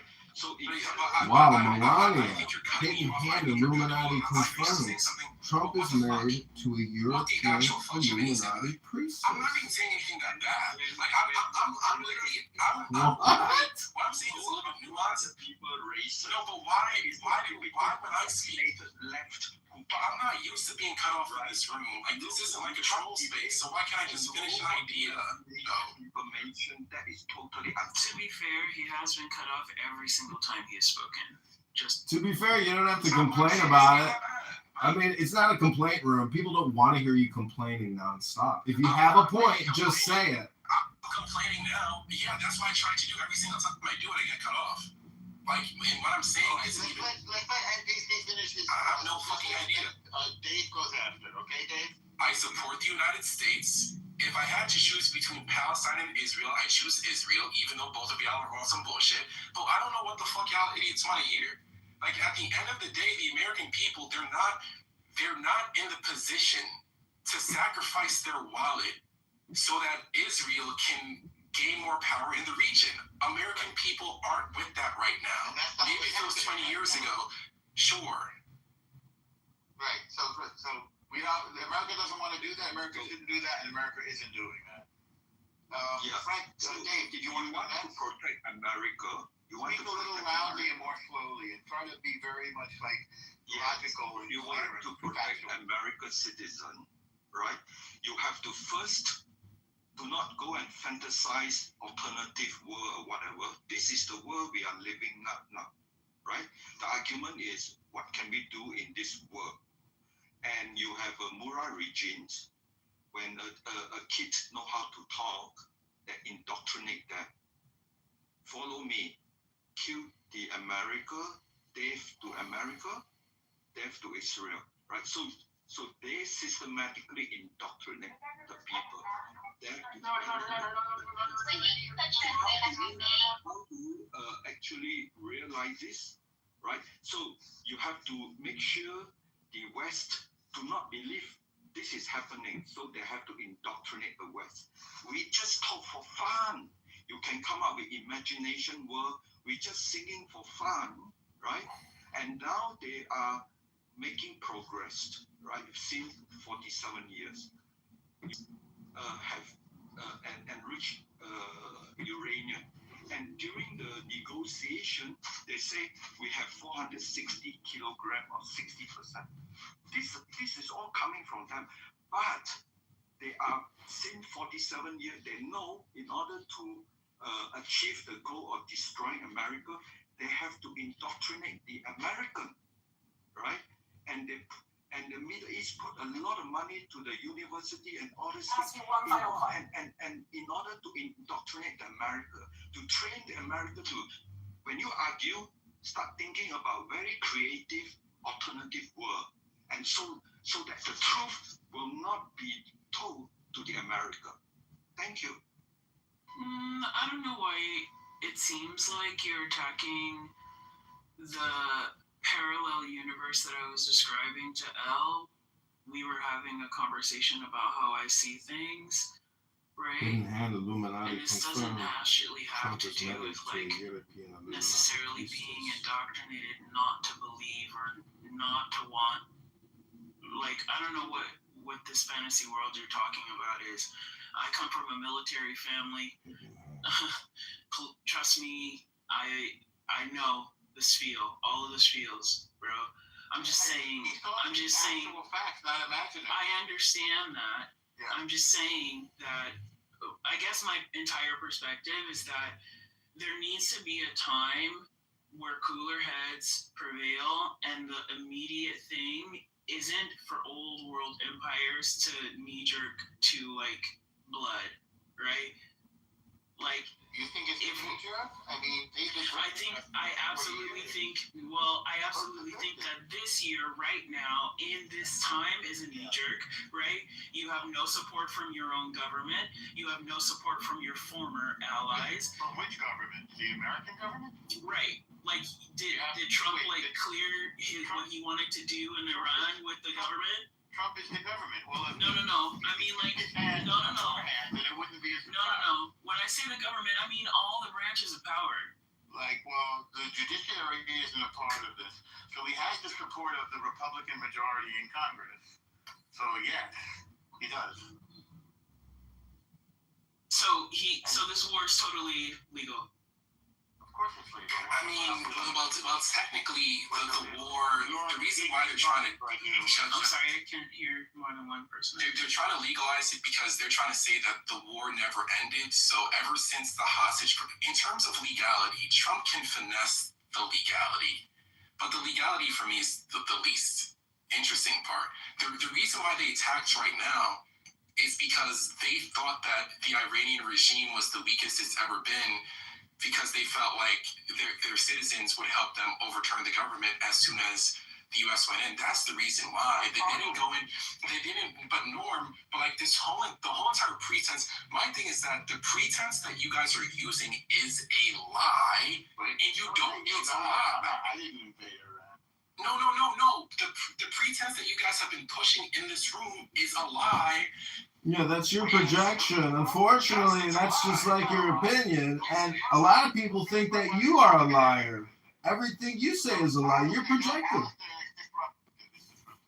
At DC, when Witkoff started the negotiations, the IRGC rep said we have enough nuclear material for 11 bombs. So you're saying that the regime is lying too? Everybody's lying? No, but they didn't invade. What I'm saying is that the reason why this happened in the way that it happened this year, the reason why we overthrew the regime is because of nuclear weapons. That's the reason.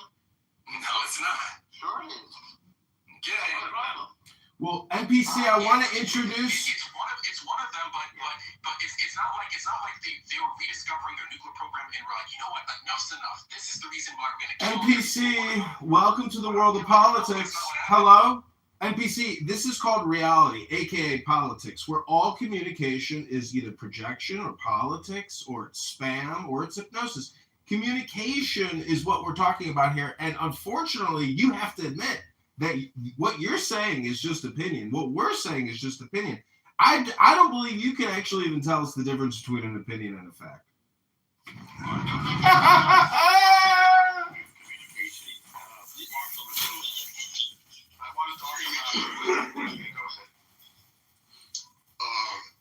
So I just want to bring up a point about the U.S. controlling or trying to control other countries with weapon development. So we know Russia already have nuclear capability. Big time. And there was no argument when Russia invaded Ukraine for no fucking reason. We did argue. They got to shooting up a lot of motherfuckers. And then Trump even went and told the Ukrainian president, sit down, basically sit down, shut the fuck up, and sign this peace treaty and let us come on in and take your resources. But because Iran ain't with that program, now all of a sudden it's a problem. See, the U.S. pick and choose who they want to bully. Wait, what's the bullying? Which one is the bullying? What's the bullying? The bullying is like I'm saying, so they say that Iran has nuclear capability and they're going to turn it and use it on somebody. Iran says that too. Iran says that. Okay, that's fine. But they don't have it yet. Russia already have it and already invaded a country. And they ain't saying not one motherfucking word. So Russia and the U.S.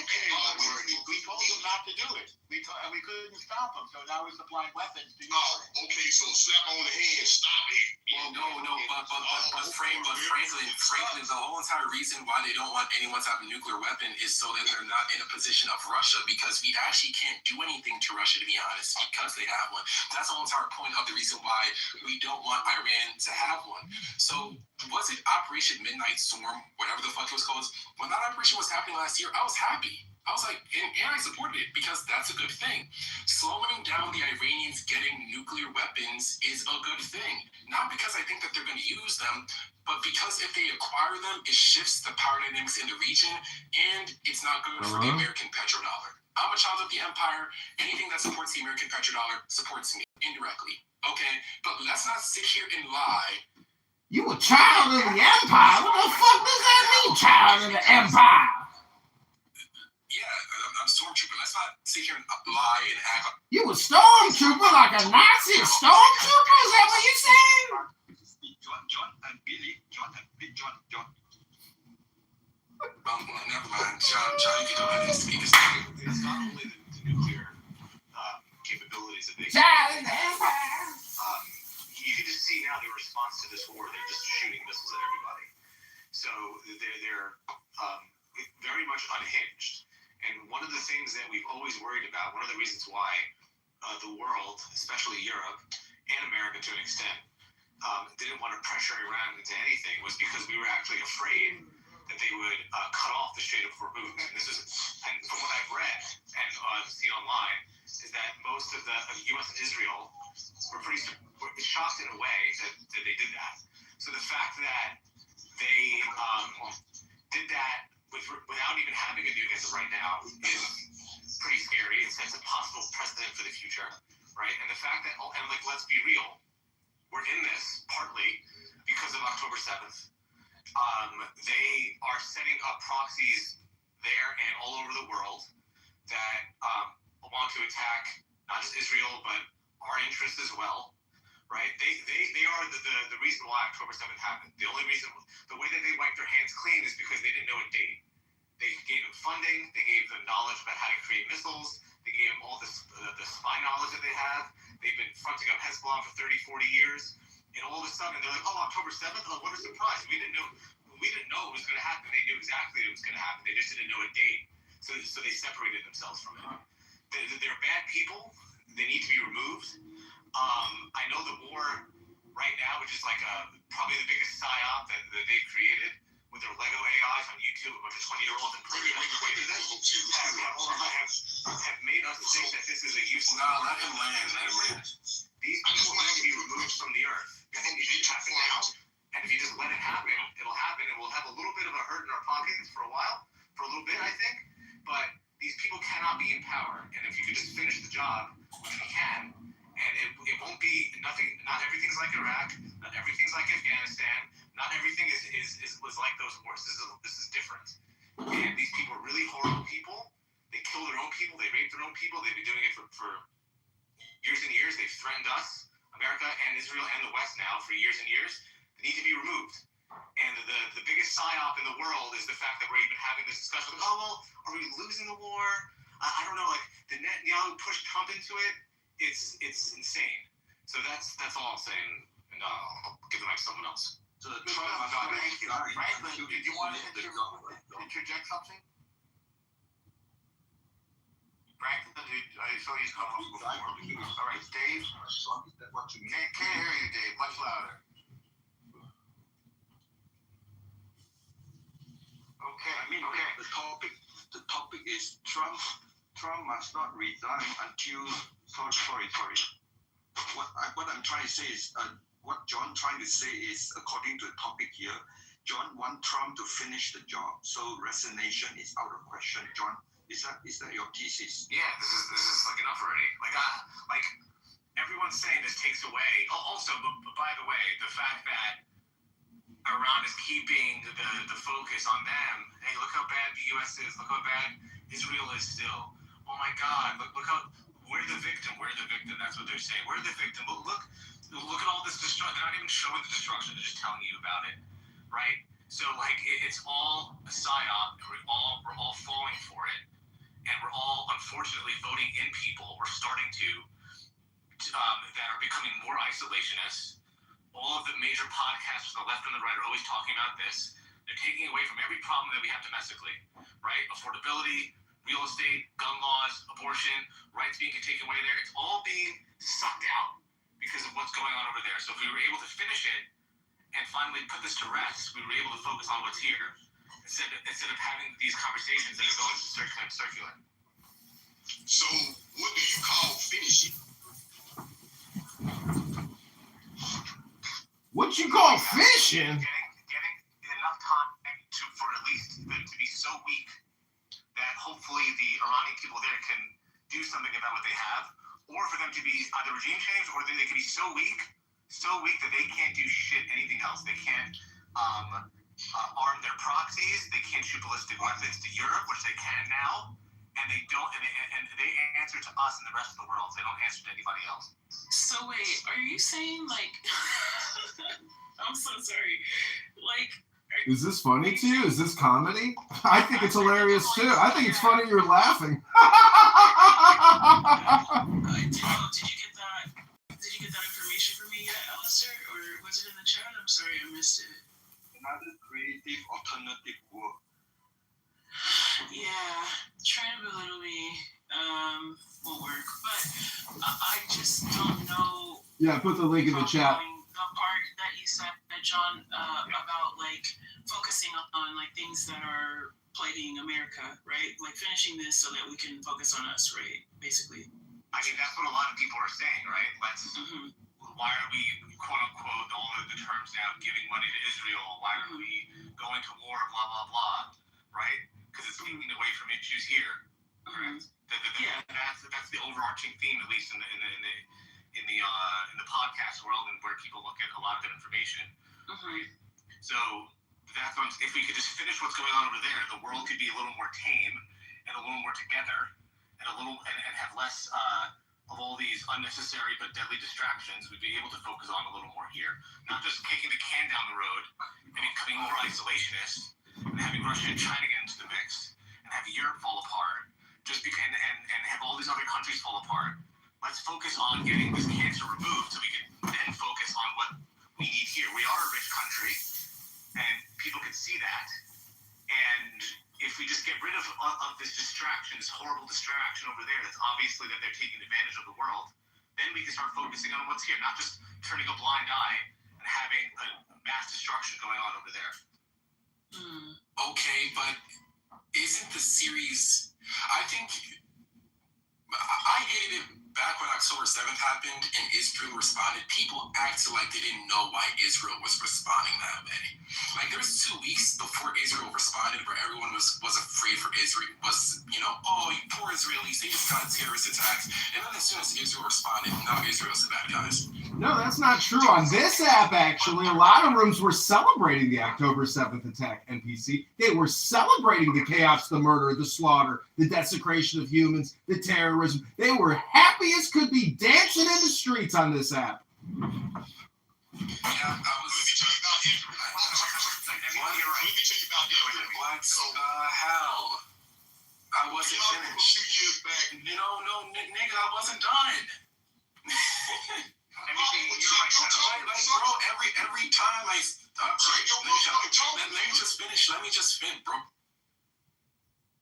No, I'm done. Let me just finish. I don't think the room one at a time, NPC, and then Franklin, please. Yeah. No, I'm preferring not Edwards. NPC, you're right. We had 2 weeks of sympathy. Yes. So I'm saying that because I remember. I'm an equal opportunist. I remember on both sides. I think it's very incomplete to say they just went crazy. Everyone's afraid. If Iran sends missiles to another country, the only thing that they're hitting are U.S. bases. There's a few instances of a straight missile hitting a random building, but mostly they're attacking U.S. assets in foreign countries. That's number one. And then the biggest thing isn't there a reason why they're sending so many missiles? What did we do to make them take off the condom and start sending in more missiles? Like, what did we do? Did we, I don't know, maybe kill every single one of their leaders and everyone associated with them? If any country, I'm not supporting Iran in this. I'm just saying, if any country suffered even 1% what Iran has suffered, we'd be at nuclear war. If a bomb hit Trump and killed Trump and all of his cabinet, we'd be at nuclear war. Iran did try to assassinate him. That is a good point. Yeah, I know. And if they got away with it, we'd be at nuclear war, period. Well, not nuclear war. So then yes, we would. No, we're not going to use it. We've nuked people for less. No, we haven't. We only nuked people one time, and that was for a genocide. Yeah, for less. And the Japanese committed genocide. We nuked Japan for genocide. No, we nuked Japan because we didn't feel like sending our troops in. That's the reason why we nuked Japan. Because they were committing genocide across the Asia. They wouldn't care. The government wouldn't care. The military let me make that point right quick, y'all. America wouldn't care. So, do y'all remember a few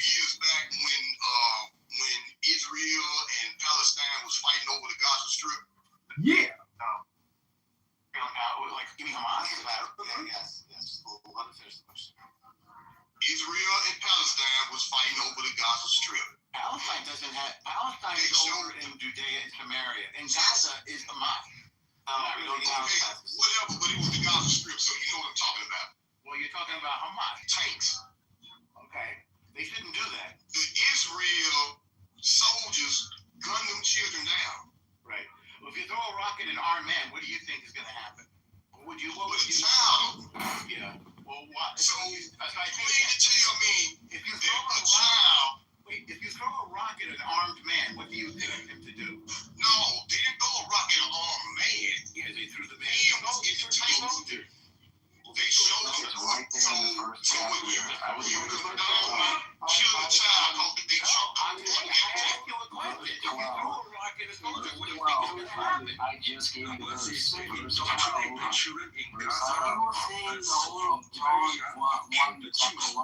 Was hyperbole. You think they're going to take away the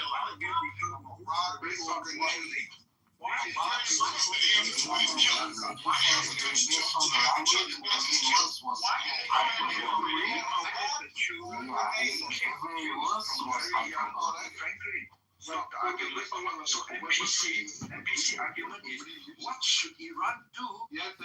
That's all who did not receive them, to those who believe in this baby. I'm going to briefly interrupt moderators. I put some links in the chat. I'd like to read them. Put me in the queue. Thank you. We're just wondering, how does that mean that the whole thing is wrong? What are you using? Oh my goodness. Okay. Is Jesus next? We just count all their leaders in like one day. We've been killing their leaders, a lot of them for a long time, not for no reason, but like to sit here and act like the Iranians have no incentive to like to have the same thing that other countries have, which is missiles out.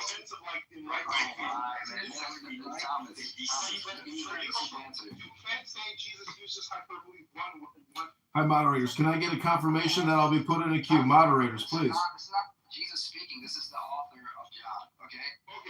As we're not talking about Jesus right now. We're talking about.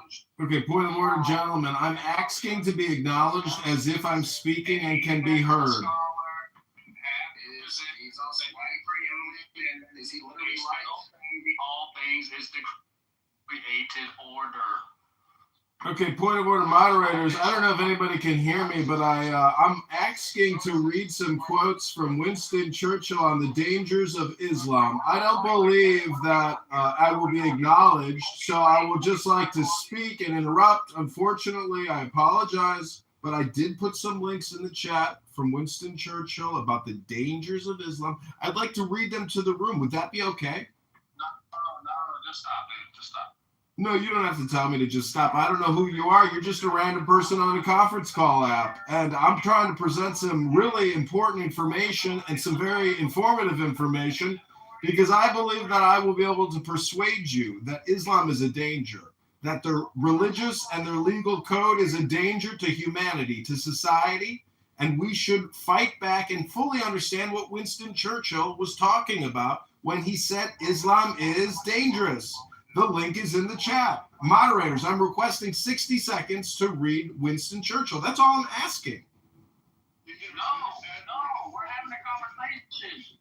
Don't be rude, dude. This is a conference call app. It's generally for public people. I'm a public person. And unfortunately, just because you don't like it doesn't mean that I can't do it. I can just do it right now. Would you like that? It's not rude. It's what I'm interested in. I think you'll like it, actually. It's not about being rude. It's not about me. It's about trying to provide some informative information.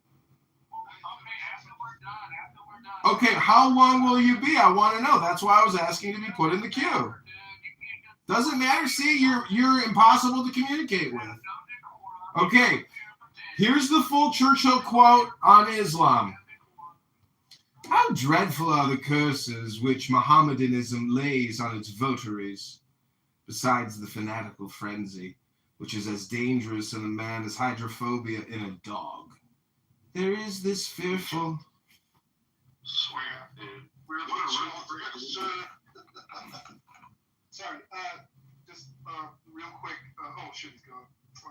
They're just still here.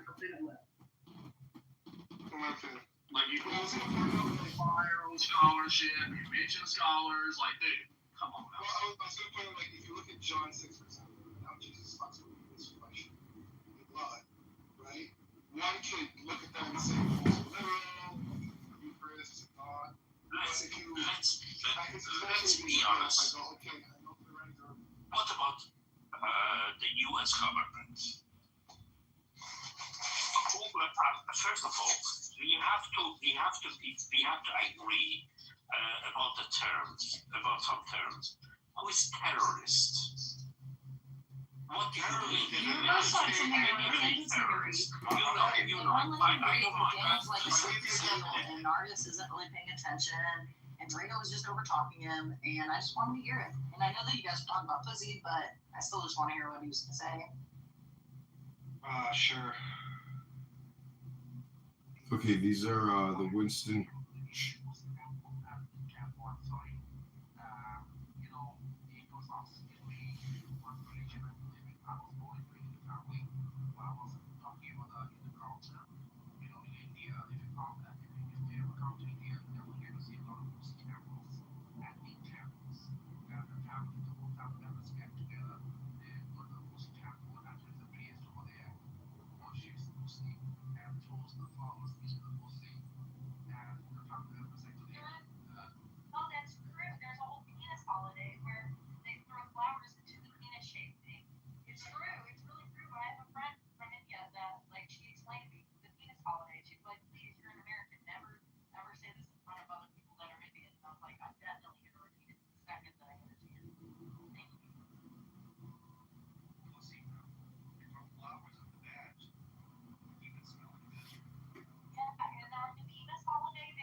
They say I could destroy your civilization.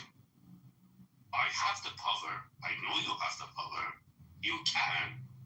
But someone comes and says, Mazia, you are Iranian. I don't care about you. You are against the Iranian government. I don't care. I could destroy your civilization in a night. Mazia, there are many Iranian, freedom-loving Iranian all over the world, all are thanking Trump right now, right? So when Trump make that statement, they don't care because they know when Trump says civilization is the 1,400 years of civilization behind the Murad regime. That is not the Persian civilization. So there are two kinds of civilization. First of all, who want to support Murad regime. When Trump says civilization, it means the entire 90 million. No. When Trump says civilization, it's the 10 million Iranian who are paid by the Murad regime. So you are a dictionary for Donald Trump. You are trying to fake the stupid things that Donald Trump said. Are you a dictionary? Are you a dictionary of Donald Trump? Let's go one at a time. Shut up. You cannot. Let's go one at a time.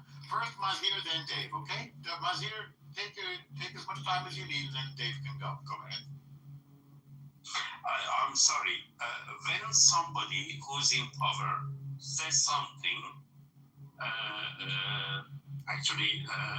makes everything badly, screws everything, and then some people who love that person, maybe stupid Donald Trump, some people come and try to fix the problem. No, Trump said that, but he was meaning this. Okay? I'm a human being. I know. I'm talking to you. When you say something, I know what you mean. Okay? I don't need someone else to come back and say, Mazia, You have been talking to maybe, I don't know, Scott? I don't know. Yeah. Point of order. Just try to make some points. If you have a point, make a point. Do you have a point to make, sir? You know, when you say something, you are responsible for what you have said. His point is that he I don't want someone explain to me, no, he was not meaning that. We are not dictionaries. We are human beings.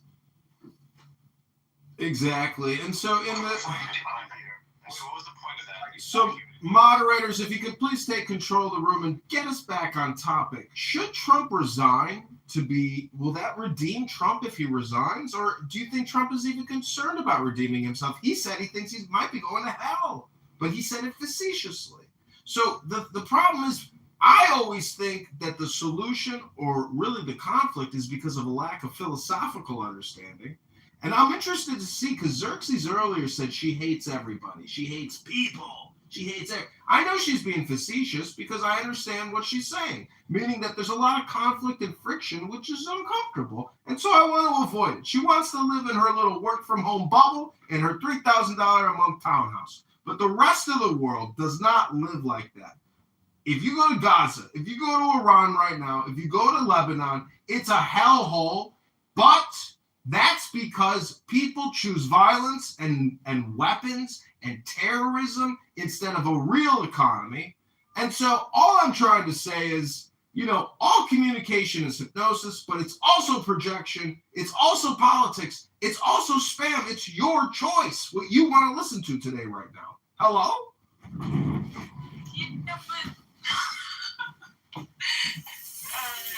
They choose to live in suffering is a wild statement. No, but they actually they do so. If you ask a person, do you want to suffer? They're going to be like, no. But if you want to, so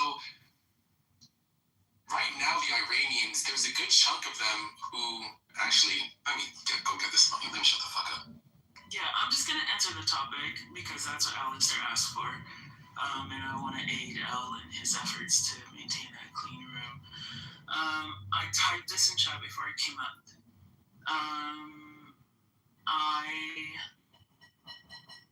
I don't know. I think that it's too far gone for Trump to resign. I think it would be weakness in his legacy, which I know he's very concerned about, for him to be removed or to peacefully leave for whatever reason other than death. I don't know.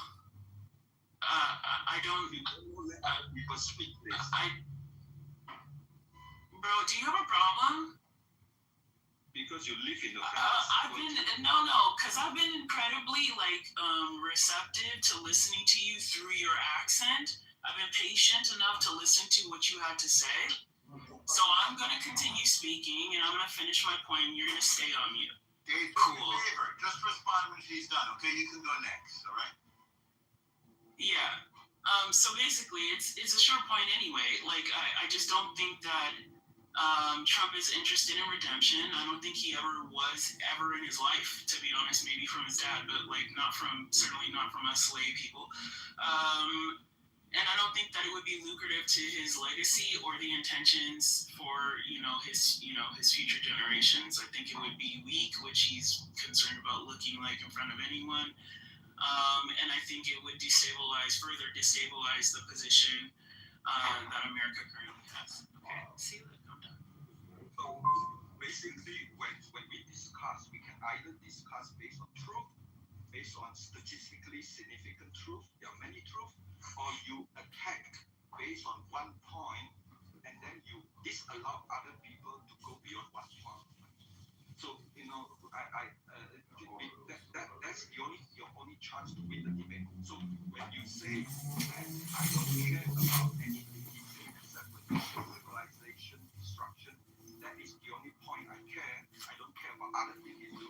And I believe that is the most important thing. Yes, agree that is very important, but your opinion does not represent a lot of freedom, loving Iranian in multiple cities in the world, all thanking Trump, come and save us. Okay, they all ignore Trump saying civilization erasure because they know that means the erasure of the Murad regime based on 1,400 years of civilization that is foreign to the Persian civilization. That foreign civilization must die so that the ancient original Persian civilization will emerge like a phoenix, and that is the whole point. So if you only focus on one thing he say, by mistake that you understand and stand on your argument, this is not the room for you to continue. This is a room where people who are intelligent, who do not start with the argument that I in the media, I would like to talk about alternatives. You don't have to be that pejorative about some of these things. Also, the question should be answered with a presupposition that you are giving your opinion, in which case there is no debate on my opinion. It's objective. So you cannot argue subjectively how I fucking feel, bro. So pipe down.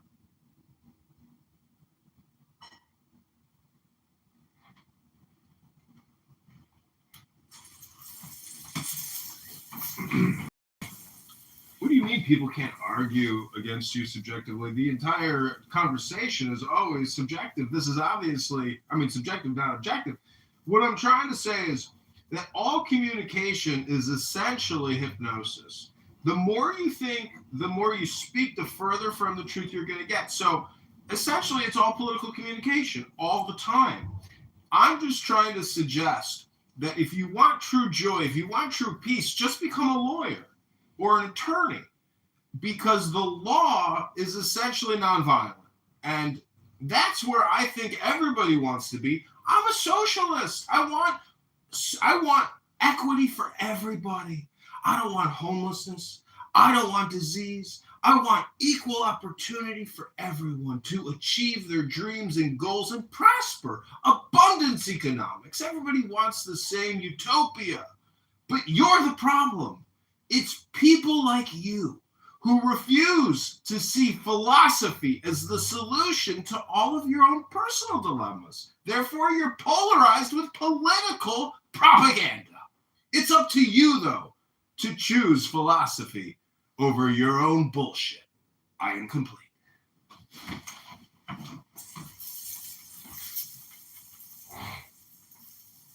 Facing here is 1933, right? We saw a Nazi regime coming out. Everybody say silence. Peace, peace, peace. 1938 building, right? They signed the agreement. Okay, it will be peace. And the UK Prime Minister, look, I have the document. Peace, peace, peace. Okay, but then we end up World War II.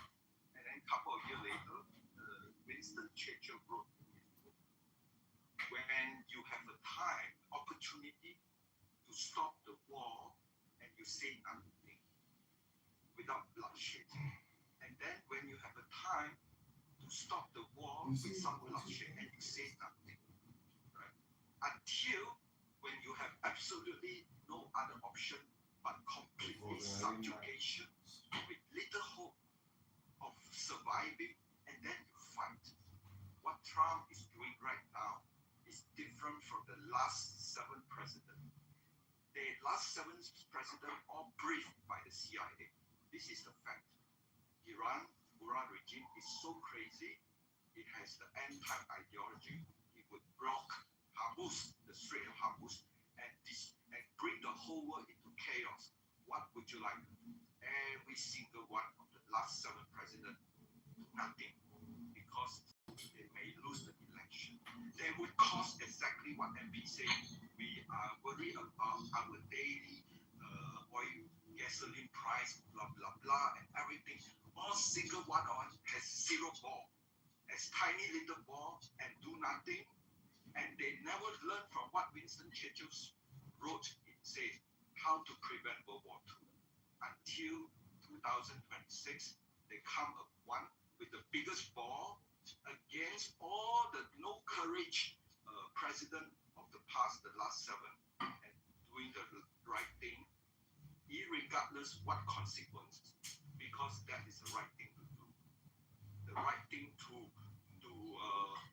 correct the mistake the French left made in 1979 to escort Ayatollah to the Thailand.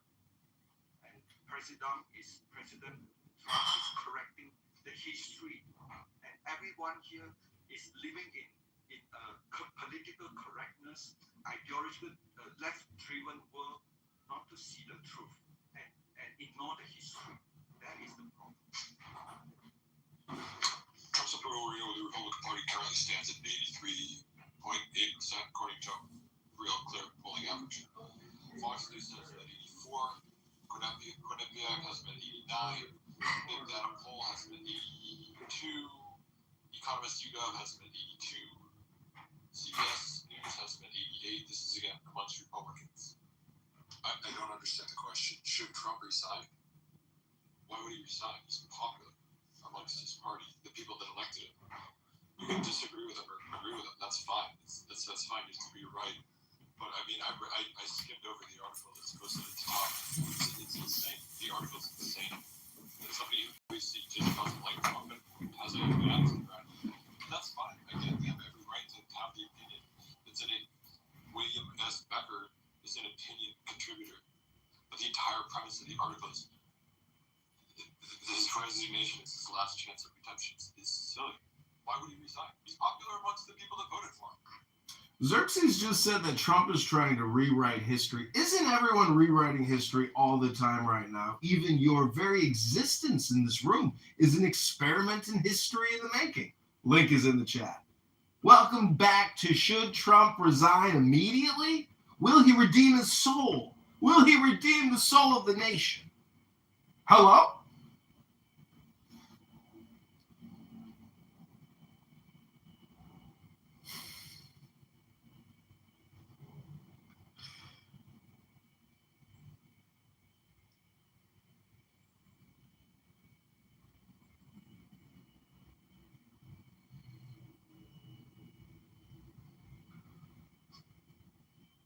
See, what I think a lot of people are trying to say here on this app, if they believe in the apocalypse or the New World Order or some kind of far-out religious interpretation, because there's a lot of people in cults, let's be honest. I mean, I've seen crazy cult videos, and these are people who, in my opinion, are isolated. They don't have access to information. We're all very lucky to have a social conference call from where people from all around the world can come and complain. I recently started the Jewish Complaint Department, another house here, and if you want to complain, we will take your complaint and create a room about it.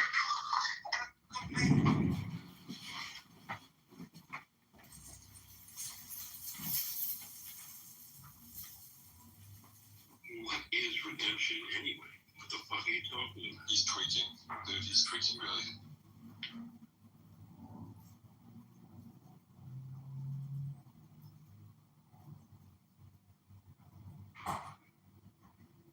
Go back what Scott started, how to improve the message people.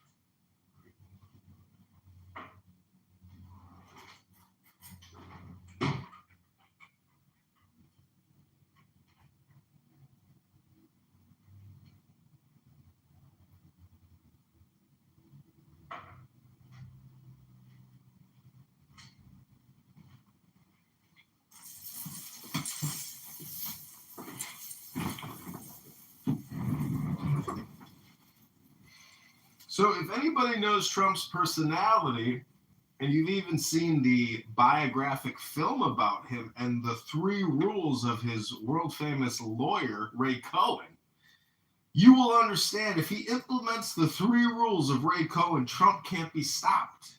He's a bullseye. Nothing stops a bullseye. And so if you hate Trump in your heart, it's my opinion that the orange president and his blonde wig and his blue suit and red tie could be your moment of enlightenment, of liberation. I know many Trump haters that live with pain in their back. They live with pain in their hamstrings. They got bad hips. They got shoulder pain, elbow pain, arthritis all around the body.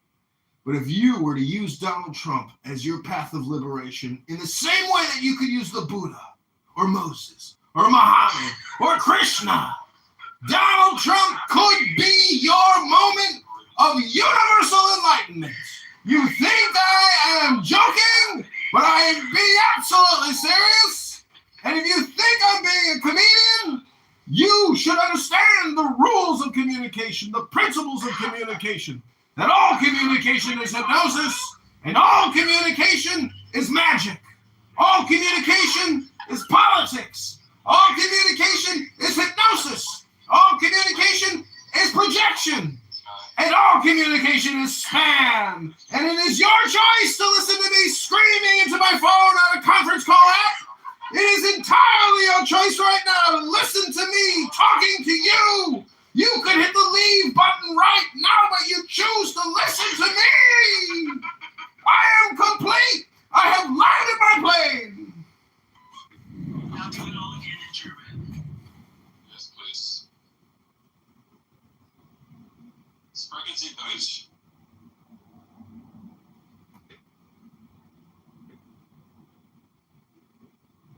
Well, maybe that's what happens if you spend too much time here. I don't know. It's my first time. Did he leave? No, I think he's right there. Oh, there he is. Oh. Kitover, my man. What's going on, buddy? Balls, Scott. Like, he's tripping balls. He's the man. That's my man. Yeah, he's on something out there. He's something.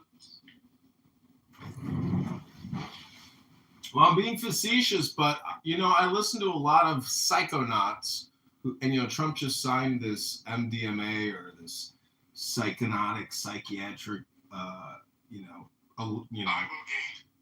so what I'm trying to say is that basically it's supposed to treat severe depression, and I think there are a lot of severely depressed people on Clubhouse, but at the same time, I think intelligence is probably the natural way to alleviate depression, and that means books. And in my PTR, I have a book, which is the Isis tablet, which is a hieroglyphic ancient papyrus, or actually it's a copper bust plate. Anyways, it's just art. All I'm trying to say is be creative if, your life is retrograde and it's not going so well. The problem with Islam today is that they're still living in 1655 or 1455. It's not 2026 to these people. And that's the danger, because when science and AI catches up with Islamic terrorism, the industrial Islamic terrorism complex, the world has a very, retrograde philosophy. If you're a woman and you analyze Mohammedan law and you realize you're just property and you're always tied to the hip to the man and you want to be liberated, not in Islam, baby. We own your ass. And that's why women have to endorse the war, because women hold up half the sky, and you should accept personal responsibility for this war if you're a woman. And until I hear you accept personal responsibility, I don't believe a woman has ever accepted personal responsibility for a war, because this is a war against philosophy, and the Islamic philosophy is terrorism, sexual dominance, and all kinds of other disgusting Mohammedan laws, which I'm not exactly sure about, because I am not a Muslim. I am complete.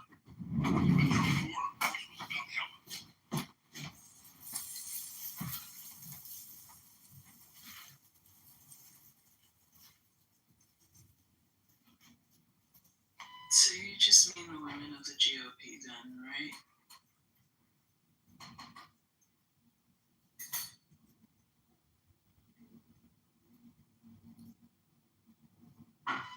Yeah, women of the GOP are you taking it?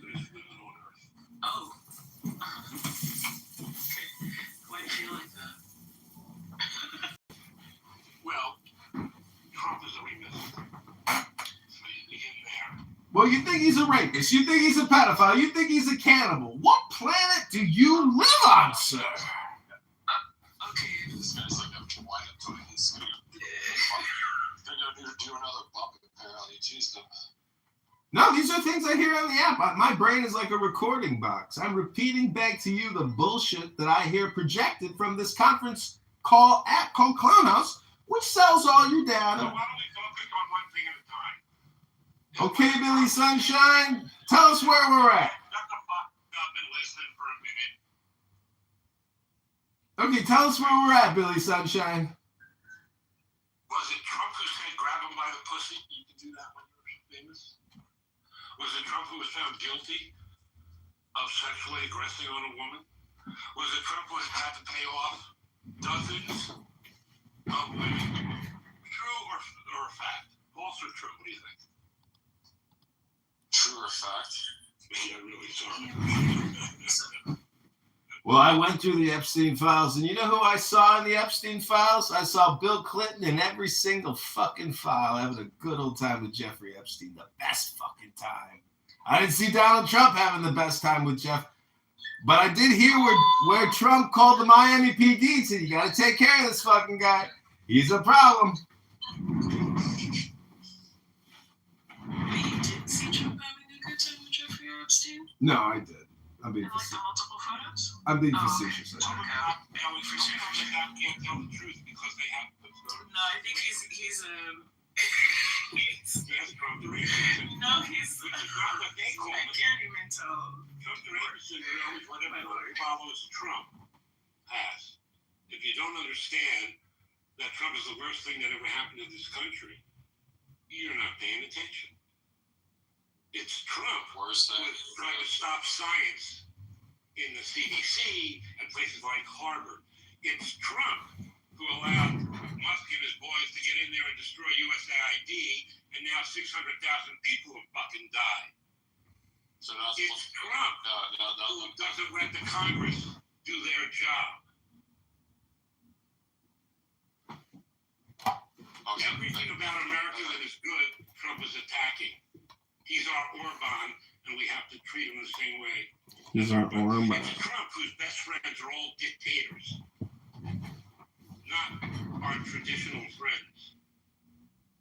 Trump is a disease, and we've caught it, and we need to get rid of it. Well, see, that's why I say, Billy, Trump could be your moment of enlightenment. I'll be finished in a second. The idea that he would ever resign, that's insane. He's incapable.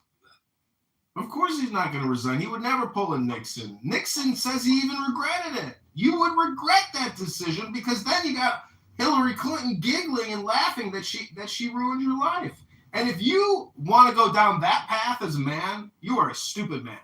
And so, Billy Sunshine, all I'm saying is that all communication is projection. How much of yourself do you see in Donald Trump, Billy? Much, I'm afraid. I eat the same way he does. But you're I can't get over what you said though. You said Trump is the worst thing to happen to America. Yeah. Like worse than. And I used to work for a guy who thought Trump was the best president we ever had. Man. Worse than slavery. No. You just said that Trump is the worst thing to happen to America. Well, you know, worse than the Great Depression. It's 80% true. Everything I say, I like to make strong generalizations, so let me remind you that the 80-20 rule is always in effect when I'm speaking. Okay, fair enough. Yeah. So he's not the worst thing. No. Is he a threat to democracy? You answer that for me, then. Billy, why don't you just tell us if you were the president? Well, you need to start paying attention, my friend. Billy, what? You know, I got a great question for you, Billy.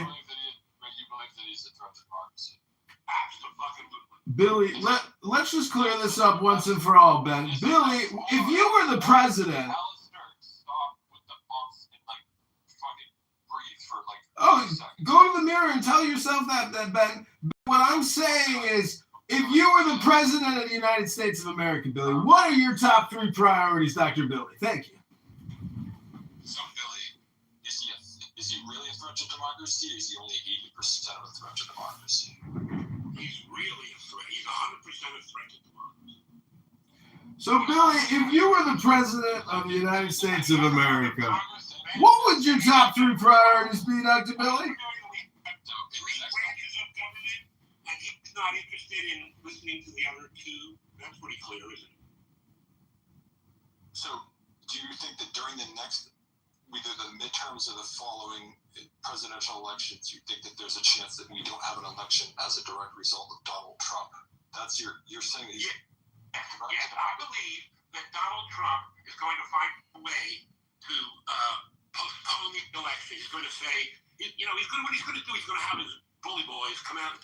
I've got some new Trump derangement syndrome pills. Shut the fuck up. It's in the pharmacy section next to the Constitution, and my attorney and lawyer, you should try to take a TDS pill sometime and reread the law, because your projection is insane. It's very low IQ.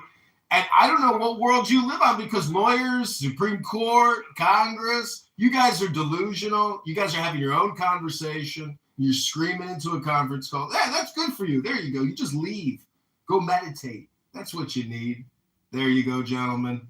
Now you come to the realization and the enlightenment that I hoped you would find, which is the leave button. Because just like that movie Network, when he says, open up your windows and scream out, I'm mad as hell and I'm not going to take it anymore. Network.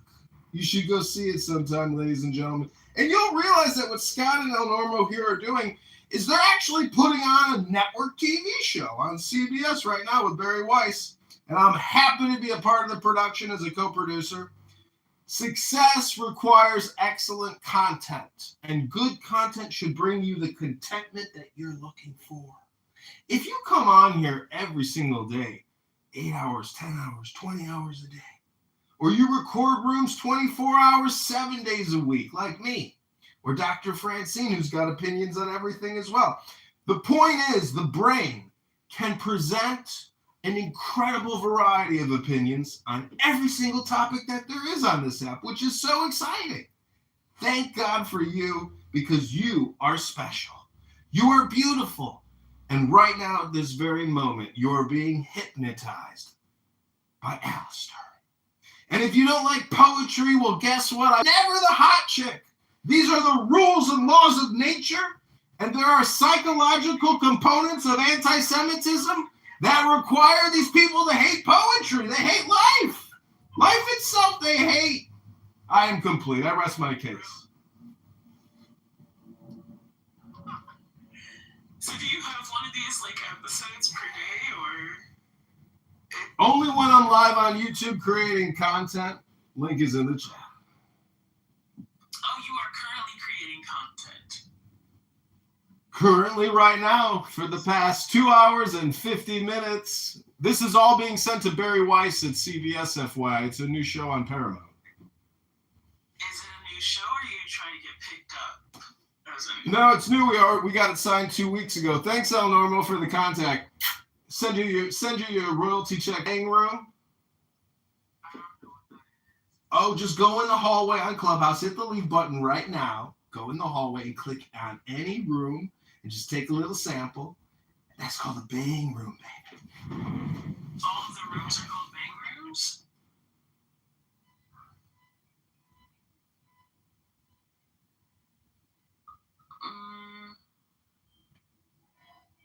I'm having a hard time believing that this was pitched at all.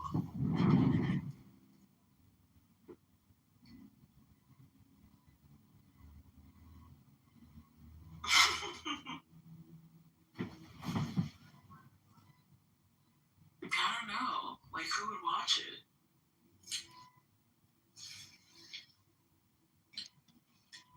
Especially on CBS. Well, see, it's all about post-production editing. And so if you've ever seen Seinfeld, a lot of people watch that and said, why would anybody want to watch that show? That show sucks. But Seinfeld has produced over $10 billion in revenue. And I think if you analyze, how much you get paid per word in your life, I think we would find out that I probably get paid a lot more per word than you ever will. It's just my opinion, but I could be wrong. You want to be a part of the show? I'm already in entertainment. Okay, thanks. And I certainly would never work for Barry. That's crazy. But, congratulations to you, I guess. Ride the wave while it exists.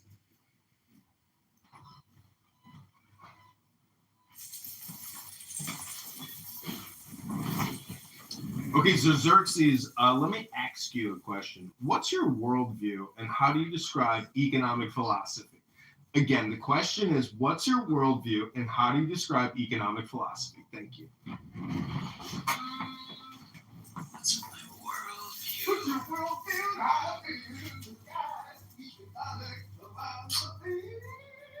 is my worldview? I mean,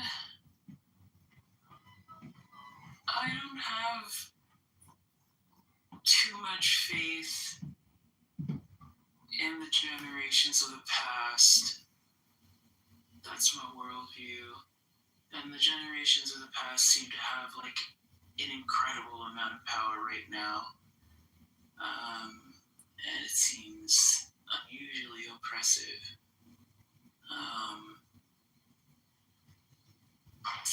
Like I said already, I'm misanthropic, so there's a disdain for humanity that I have, but it's just because, oh man, I've had so many examples of better humans than the ones that just collectively exist for the most part. It's kind of trash. And what was your second question? Economic what?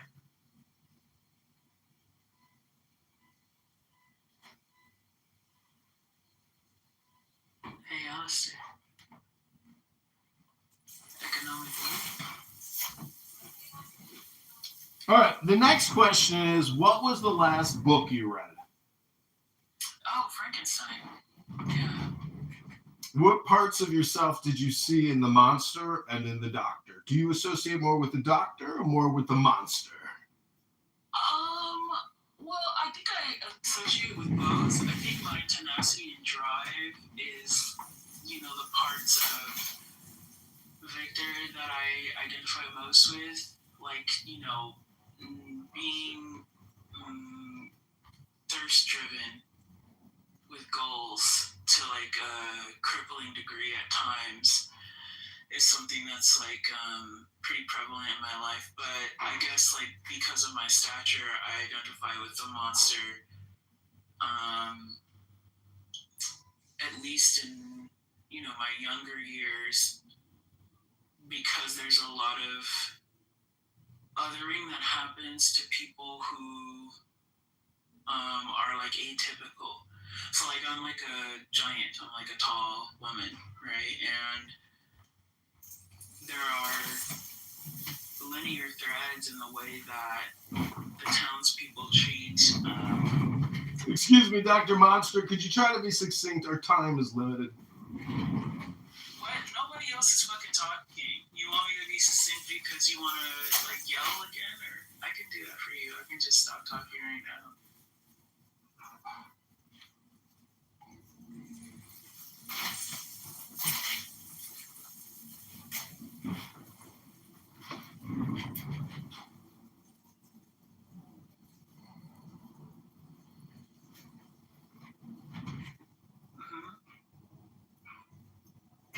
So, ladies and gentlemen, I just want to prove a point that there is a 100% correlation between anti-Semites like Xerxes, Franklin, NPC, and many other anti-Semites on this app. They do not like poetry. They do not read poetry. If you ask them the last book they read, it wasn't a poetry book. There is a 100% correlation between anti-Semites and people that don't read poetry. So if you haven't picked up a poetry book recently, I encourage you right now to pick up a poetry book and live a little. Life is full of joy. Xerxes, I wanted to ask you a question. What do you think the word dialectic therapy means? Again, the key word here is dialectic therapy. What do you think the word dialectic therapy means, Dr. Xerxes? What is happening? Are you good, dude? Hello? You just called me an anti-Semite and assumed that I didn't read poetry. What is happening?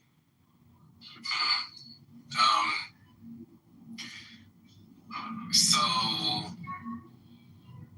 I guess I'm anti-Semitic. Goddamn. I mean, I guess I'm anti-Semitic because I don't want to pay more at the gas pump. Huh? Yes, I guess that makes you anti-Semitic to like higher gas prices. And that's the question. All communication is projection. Can you imagine going to the gas pump and filling up your car and being like, God damn, that was $100. I guess that makes me an anti-Semite. Could you imagine coming to a conference call I have to just talk over people like it was a schizophrenic jumble of a bang room? People just screaming into their phone by the dozens, talking about nothing. I am now going to show you a quick sample of what Clubhouse is like in what they call the trenches or the ghettos of Clubhouse. Ass that shit look good. I do this and that and it's flattering to her. Well, other niggas saying shit, she gonna be like, like you weird, nigga. So certain niggas, they like to be objectified by certain men. That's a fact. It's definitely by certain men, and it's definitely certain women like to be objectified, because not all women like to be objectified. Also, the men that flipped it on her, because I know you came in when you came in, right? She was making it seem like, and I know you came in, you said, yeah, right, cool, but she was making it seem like every nigga that dressed a certain way is a degenerate ass nigga, right? And people get mad because the niggas flipped it on her, as if they were trying to make her feel bad, because no one had that same energy. No one had that same energy when she was in here unsolicited attacking people. No one attacked her. Flex. So what I'm trying to point out is poetry is a hell of a lot more interesting than Clubhouse. An audiobook by Alan Watts is so much more fascinating than Clubhouse. So why do people choose to listen to what I would call the trenches hypnosis? The hypnosis of the trenches. Hello? Ever hear of Shakespeare? Ever hear of Edgar Allan Poe? Ever hear of Aleister Crowley? Laughing at him. He thinks he's funny. You guys don't find this funny? I find it. No. John Kitover. He's no, this is hilarious. This is Kitover. This is Kitover. Yeah. Wait, why are you saying it like that? He's a Clubhouse celebrity. No, I think he's more of a Clubhouse historian. Maybe.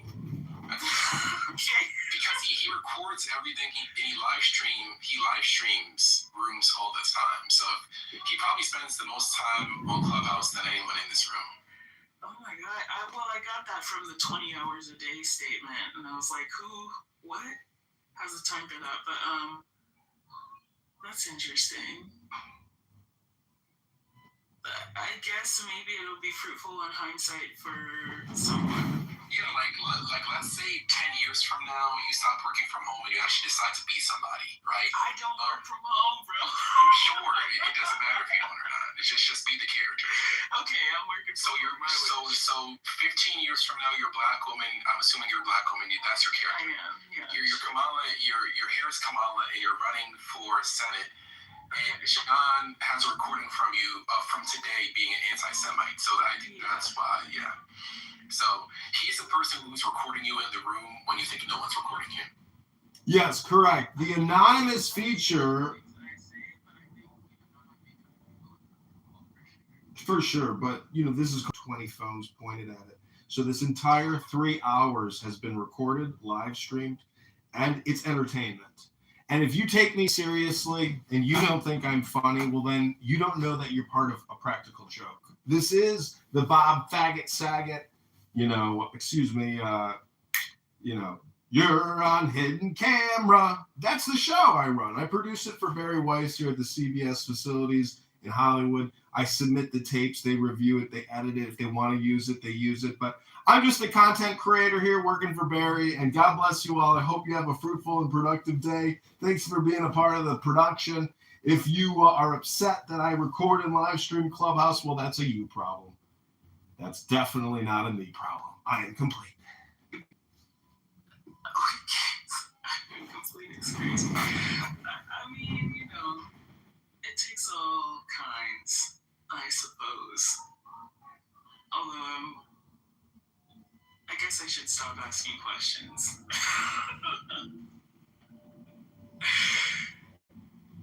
I don't understand. It's not actually content creation. It's content regurgitation, right? Yeah, it's kind of like when a cow barfs up some grass to eat it again, so it can digest things here. Yeah, creating things would be, something generated from the cell, not just like a different form of a React video.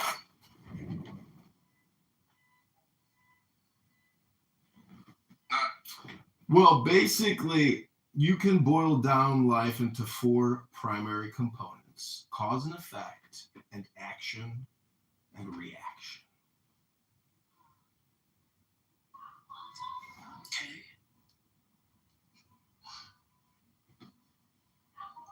Yeah, I knew something was off the way you were reading that Churchill quote. It was a little weird. Anyone who reads Churchill verbatim in 2026 has mental health issues. Like, no. Well, what's funny about that is, Churchill was very popular even here in America. So to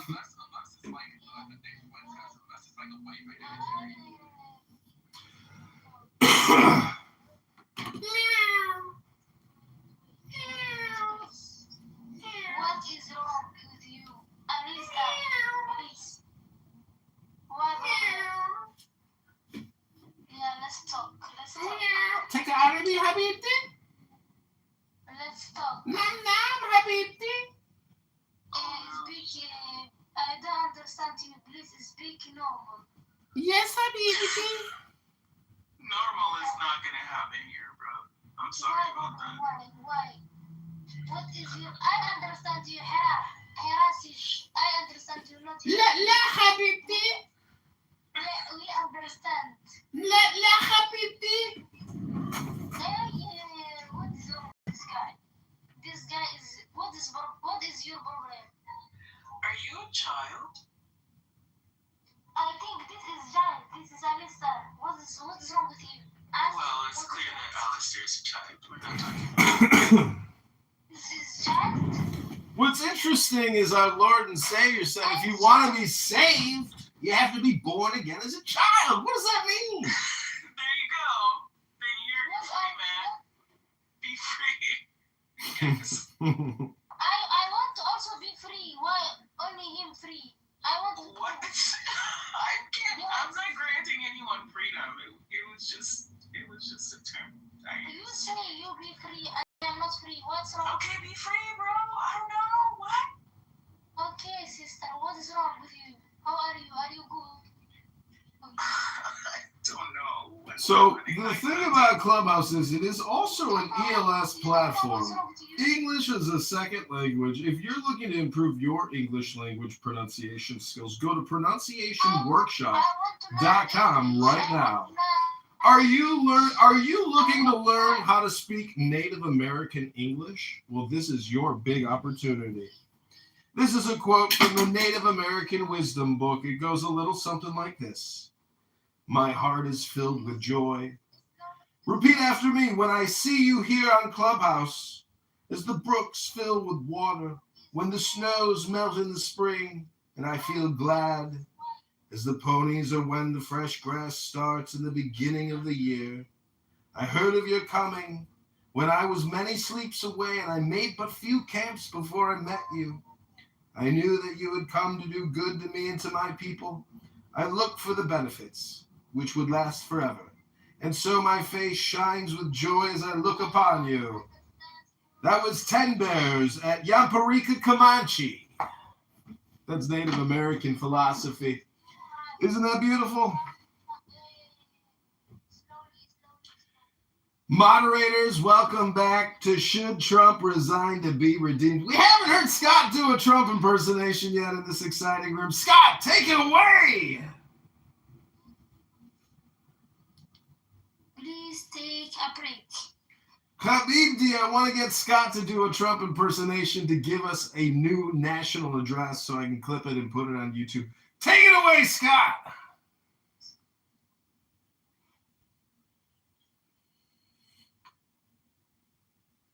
Take it away, Scott. Please take it away, Scott. Hi, Tati.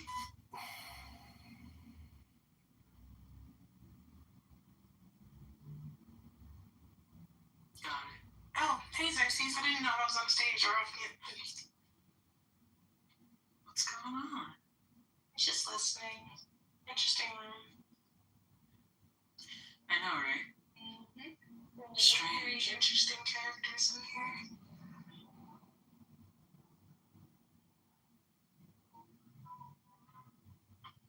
unexpected Mm, stuff. So I just describe it as like, you know, like a shaken bottle of soda, just waiting for somebody to pop the top.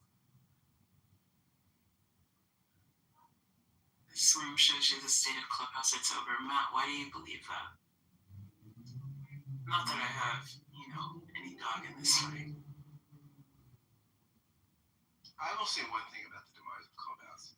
So I mod in 2 rooms pretty regularly. I don't do pop-up rooms very often, but I mod in like 2 rooms. One's called the Critical Thinking Forum, which is mostly about politics and news. At 5 o'clock every day, EST.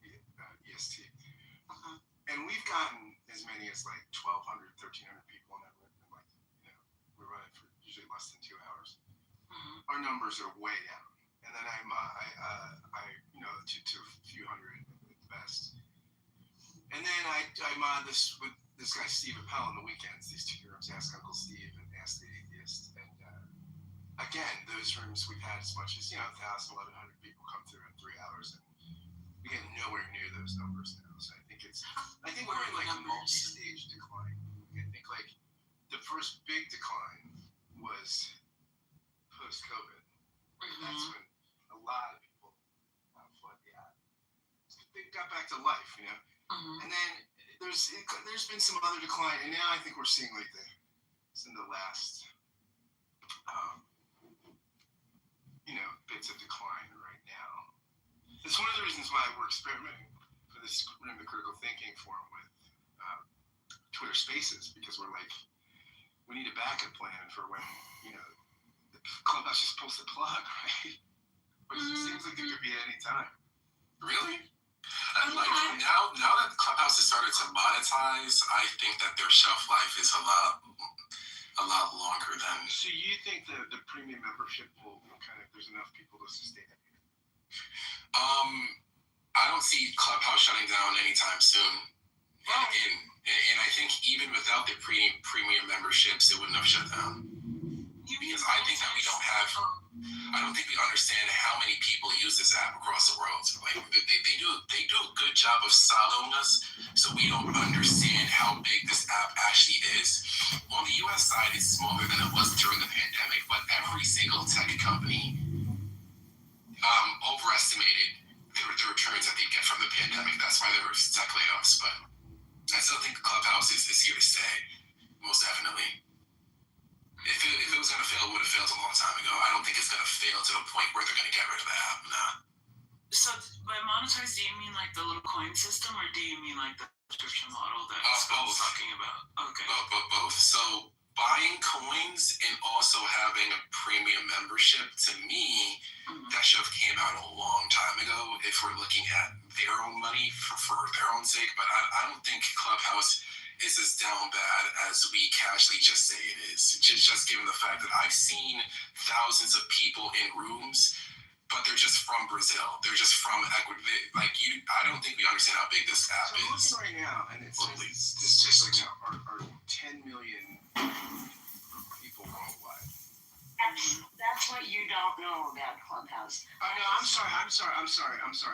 It's okay. I'm sorry. It's 10 million weekly active users. Right. I just got my K1. From I'm an investor, a minor investor in Clubhouse, and the major investors just wrote to us and told us that Clubhouse has 30 months more runway without doing anything. Oh wow! Okay, so almost 3 years without needing to monetize, but it is trying to monetize now with all these tricks. And it's never been focused on the United States. I mean, maybe in the very beginning it was, but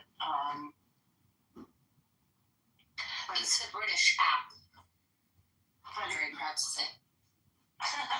But it is worldwide, and they're thinking. The other thing they wrote in my investor letter is that they are looking for other places to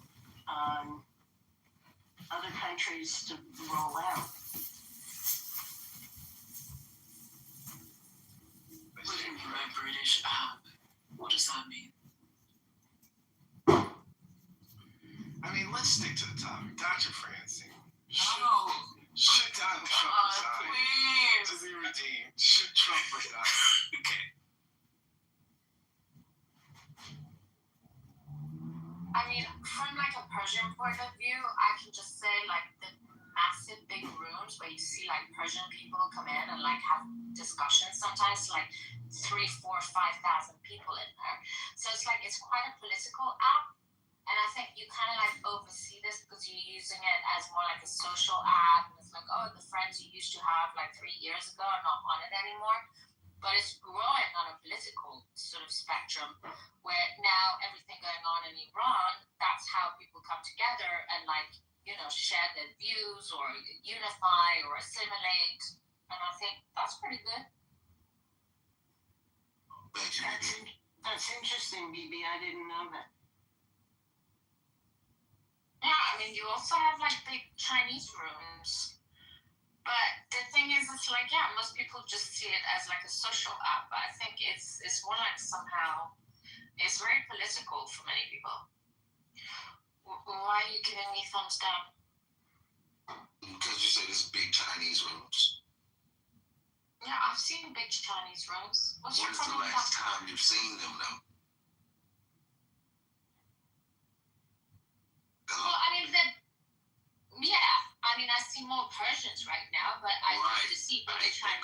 Okay, but like, so for instance, like, I think there's too many black rooms at the moment. Like, I stay away from those because it's like they're always discussing like women's hair and like how many people did you sleep with or crash outs and stuff. And I don't find that particularly like fruitful or like I'm not really interested in Well, that. I don't know.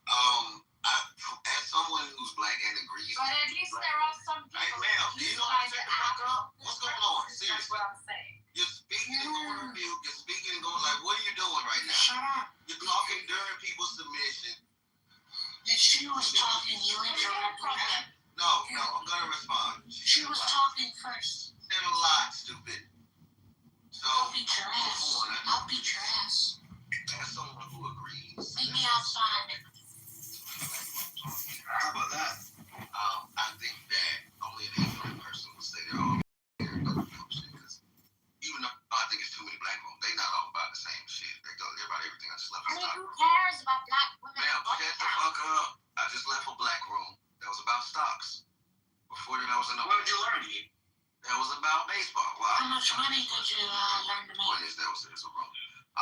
Then before that, I left a black room about baseball. What'd you learn There was a black room about geopolitics. So I do agree it's too many black rooms. I do see other races more. I still do because I have a good algorithm.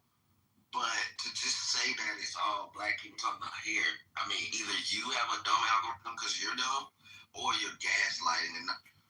Well, BT, I like to teach people and tell people what I mean without being mean. I think it's important that we use this app to tell people what we mean without being mean. And I am a supermodel. I do work on TV. I'm highly desired in the industry.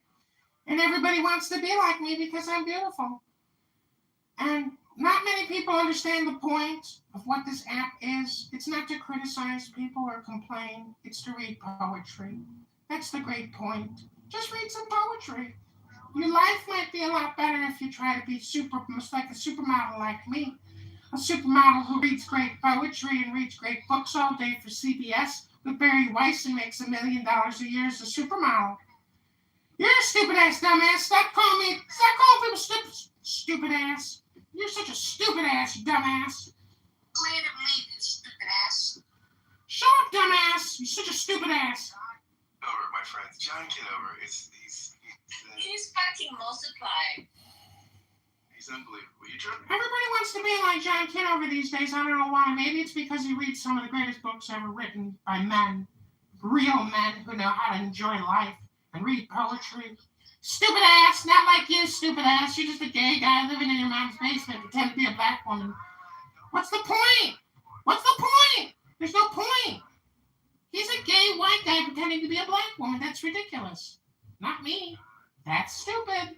That's not me. That's stupid. What's the point? John. So Xerxes, let me ask you about you a little bit. You're interesting. So what rooms do you hang out with?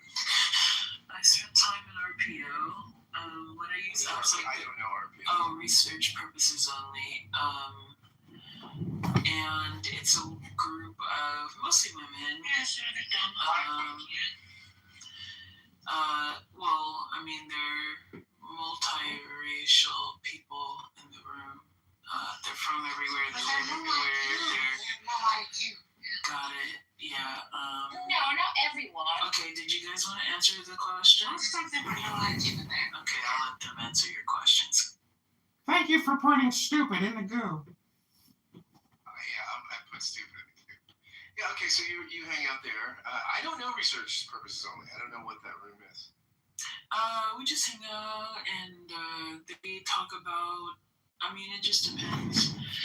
They are topics that are largely centered around the African diaspora, but it's like more nuanced than just like typical gender war bullshit, which is the thing that's like kind of kept me around them because I can't really do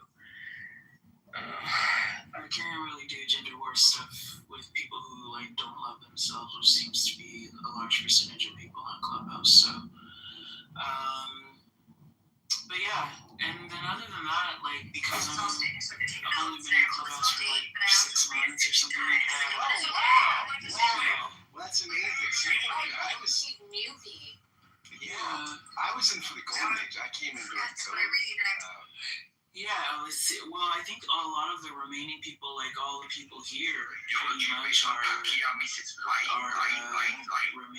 from that time, the survivors of the pandemic, which is interesting to hear, like all the lore, you know, like we'll talk about things, and then somebody will come in with a lore bomb, and then everybody's like, oh no, because like back in 2022, and now I'm like, I don't know what's happening, but I'll just listen, you know. Like some of my best friends in the world are from Philadelphia. That's crazy. Yeah, I'm really. I'm kind of moving around. I'm a little bit back to Philadelphia. I have all my stuff with me. A friend of mine from Clubhouse, I've met multiple times. She's picking me up and driving me back to Philadelphia. Oh, that's nice. Yeah, I have a friend from LA who I've stayed at his house. I've met up with. So I mean, there was a camaraderie back then. Mr. Trump, are you friends with Jeffrey or just collecting compliments? I think different connections, because I've gone to different social audio apps and different social apps, you know, like Discord and a couple of others, and like they all have their own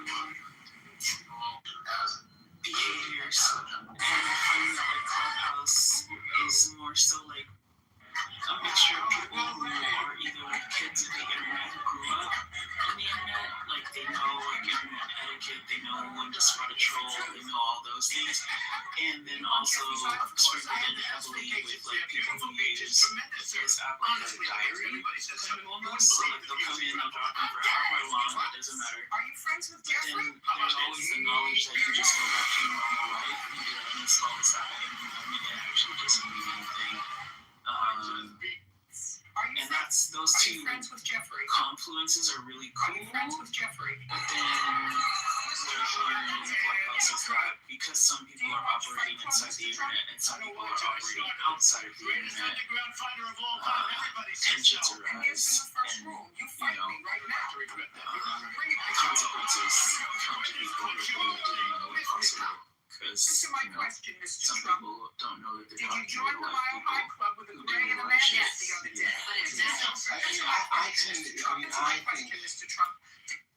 One of the things I like best about Clubhouse Ask you one final question before I let you go. We've talked about it time and time again on Chicago Report, the teen takeovers. A lot of people seem to pass the buck when it comes to this topic. They say, social media is to blame. We rarely hear that people come asking, how are we free to move again? Let this Step it out. 1, 2. Hands across. That's it. Feel that sweet shake. Now we breathe together and sink into it, or you're too open. It's civil discussion. It's interesting.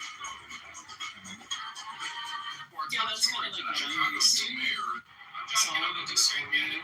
That's where I come from. Yeah. So I'm like kind of used to advanced level. Oh, moderators. Moderators. It's a hard shift, dude. Excuse me, moderators. I got a question for both of you, and I just would like one sentence, not more than one sentence responses. Can you tell me what philosophy is? Etymologically? Sure. I mean, love of wisdom, right? Philo, love, sophos. I mean, no, beyond that. I just asked for one sentence. I asked for concise one sentence. I'll repeat it. Give me a one sentence response to what is philosophy. Okay, Xerxes, what's your one sentence response? So what is philosophy? Philosophy is people who like to intentionally, publicly jerk themselves off about the things that they haven't reconciled with inside themselves. Would you call that politics? I'm sorry, you're breaking up. What did you say? I said, would you call that politics? It could be politics. It could be politics, but that's definitely what philosophy is, correct? I'm reading a book right now, Roger Scruton's History of Philosophy. So I will tell you what Scruton says to this question. What is philosophy? He's a British guy, so I appreciate his syntax.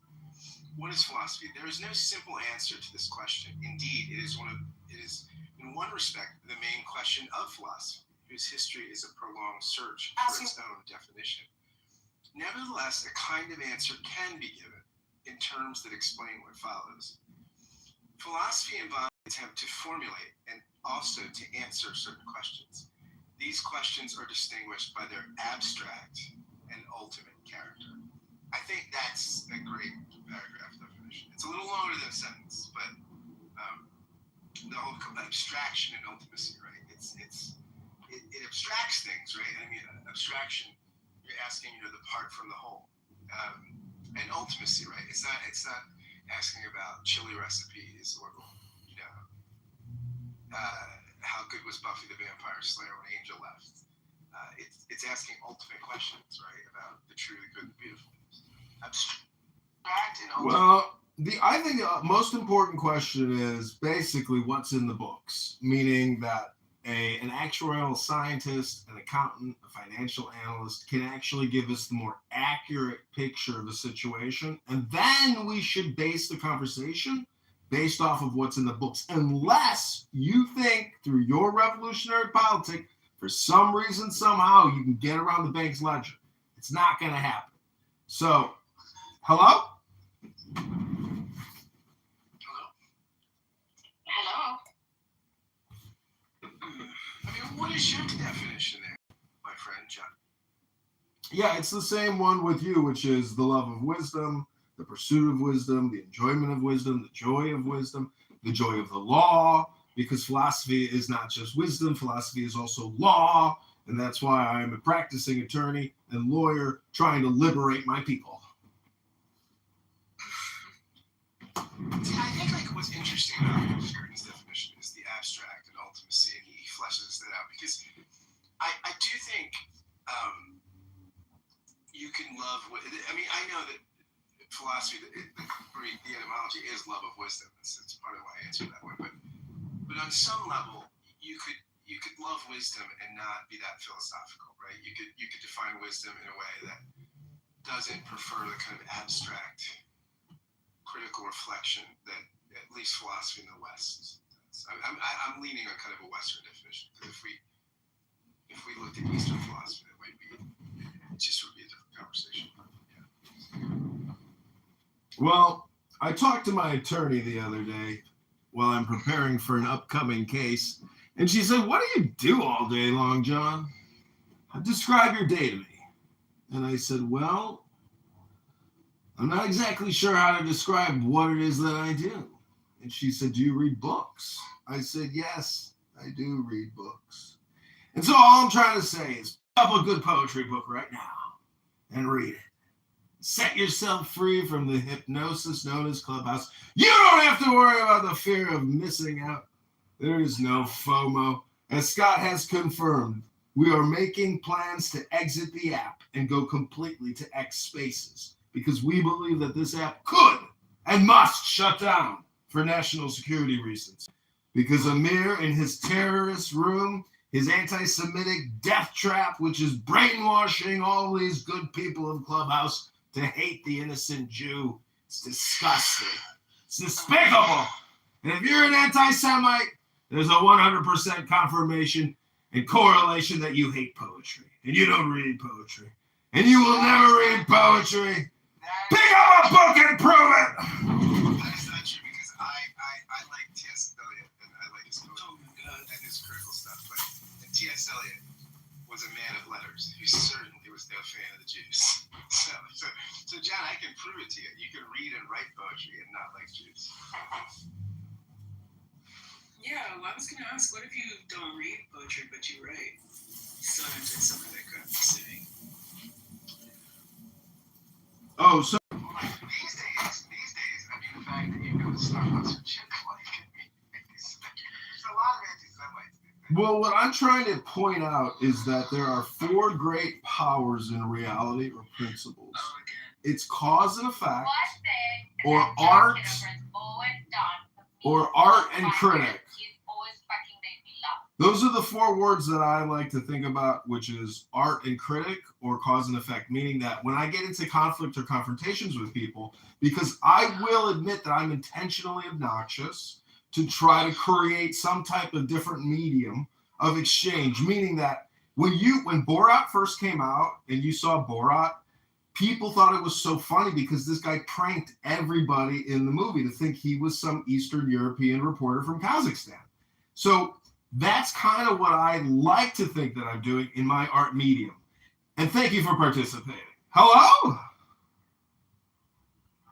I want to go back to anti-Semitism for a minute because it's interesting. Do you? I think what's interesting is that you have like Tucker Carlson and Megyn Kelly and Candace Owens, and their brand of anti-Semitism is dovetailing with the kind of anti-Semitism on the progressive left. And I find that really intriguing. And what kind is that? Wait, their brand? Wait, Tucker Carlson, Candace Owens, their brand of anti-Semitism? What's going on here? So is it anyone who has any critiques? Anyone who's an isolationist? Anyone who's MAGA, truly MAGA? Anyone who's America First, they're anti-Semitic because they don't want to just open their cheeks or let Israel do whatever the fuck it wants all the time. With our bodies and our American... It's our soldiers getting sent over there, and it's our taxpayer dollars. So, But it morphs into well, I mean, it's different, but it does. I mean, it morphs into like Tucker being supersessionist. But he's always been that. Look, I don't think. Okay, so. Do you want to tag me in, Scott? I don't think that Tucker's anti-Semitism.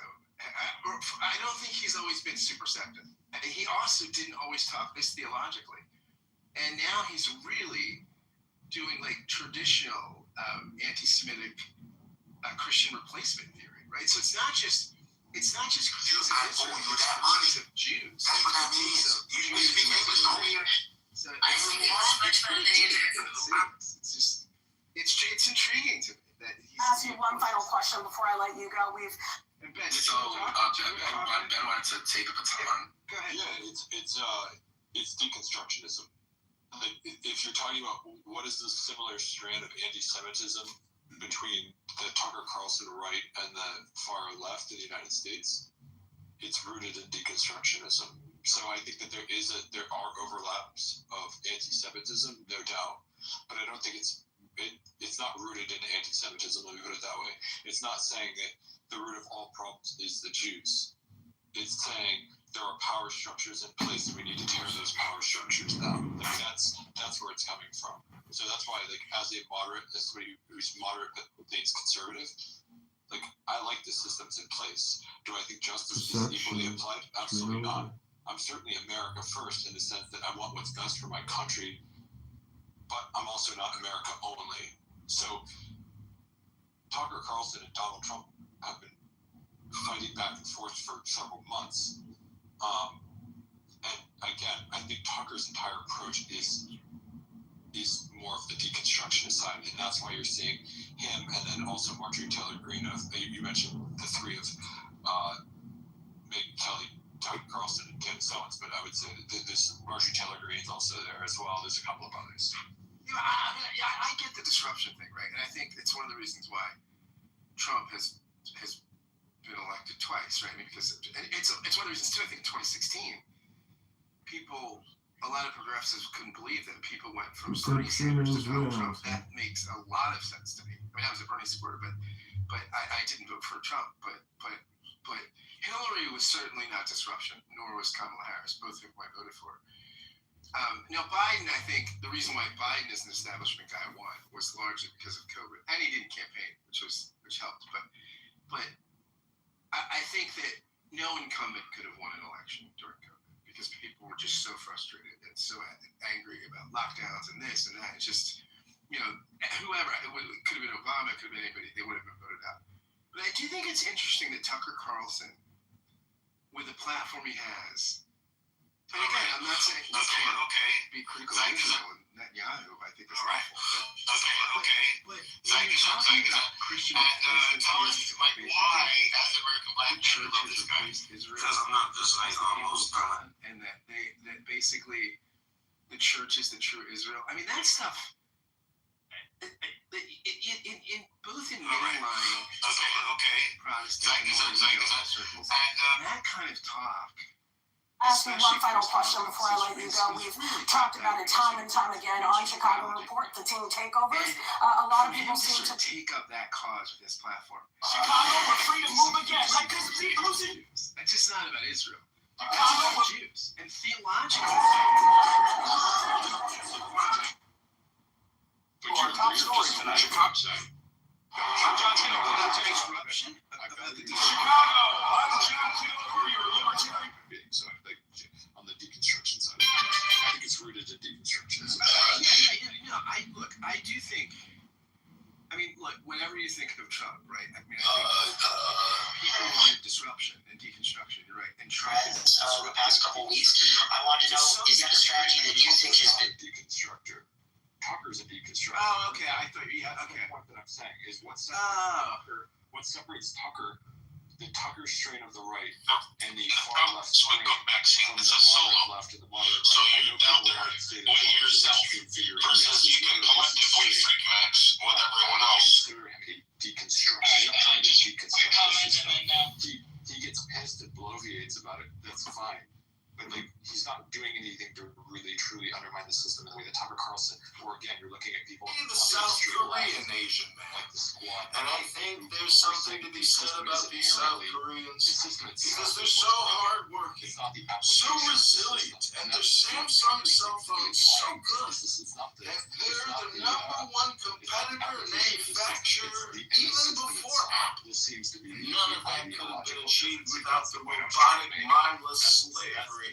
Over 40 million South Americans, South Koreans endlessly picking their fingers to remove entire wires manufacturing anti-Semites with the internet.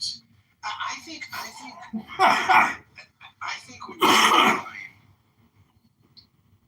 that even the New Testament doesn't take, right? Now we gotta go help people customize and save hundreds of Liberty Mutual. Covenant with Jews is Where's the golf cart? The New Testament, but when you basically go beyond the New Testament to Christian replacement theory, that's that's you gotta shoot kids.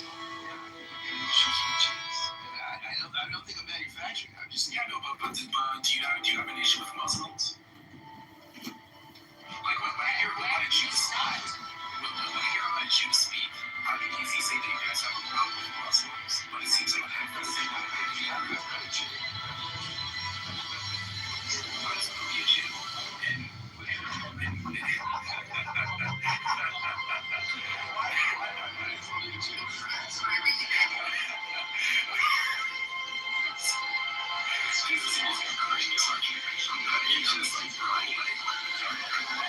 I'm just seeing like an escalation in the type of language that we're using when people are giving valid critiques.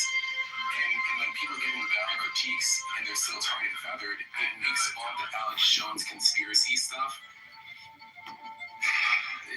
more palatable.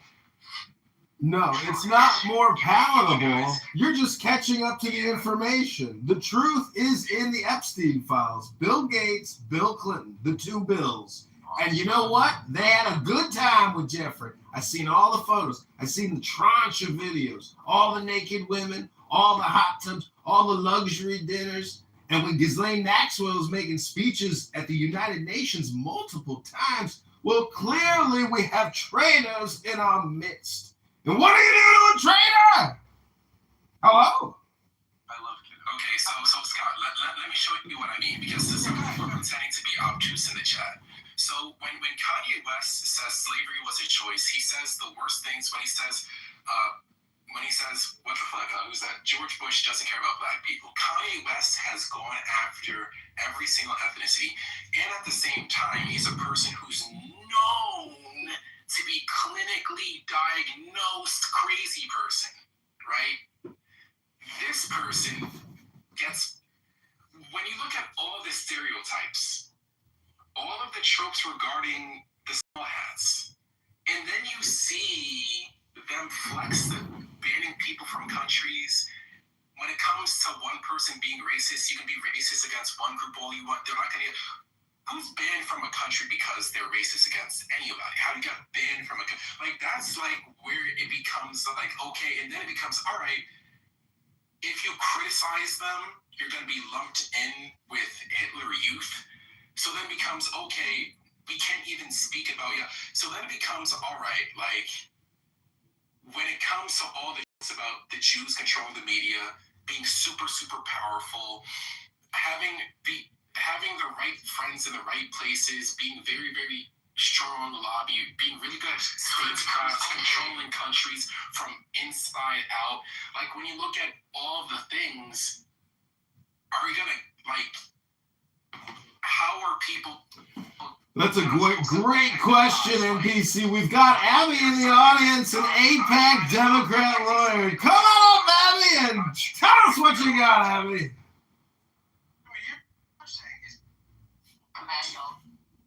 You're saying because a group of people has a disproportionate influence to their size, right?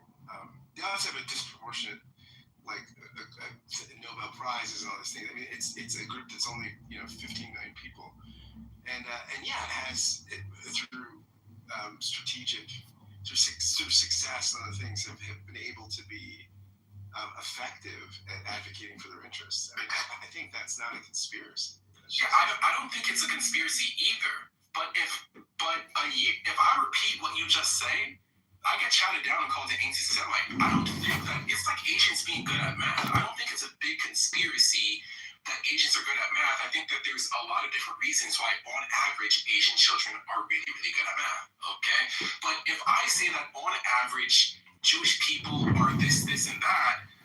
Wait a second. Do you think it could be because there's over 2 billion Asian people? I think it's because there's over 2 billion Asian people. Because I've asked Asian people, how are there so many engineers that come out of India? And how do they all have H-1B visas here in the United States of America? They've got it because there's 1.3 billion Indians and there's 1.1 billion Chinese. There's a lot of engineers. Hello?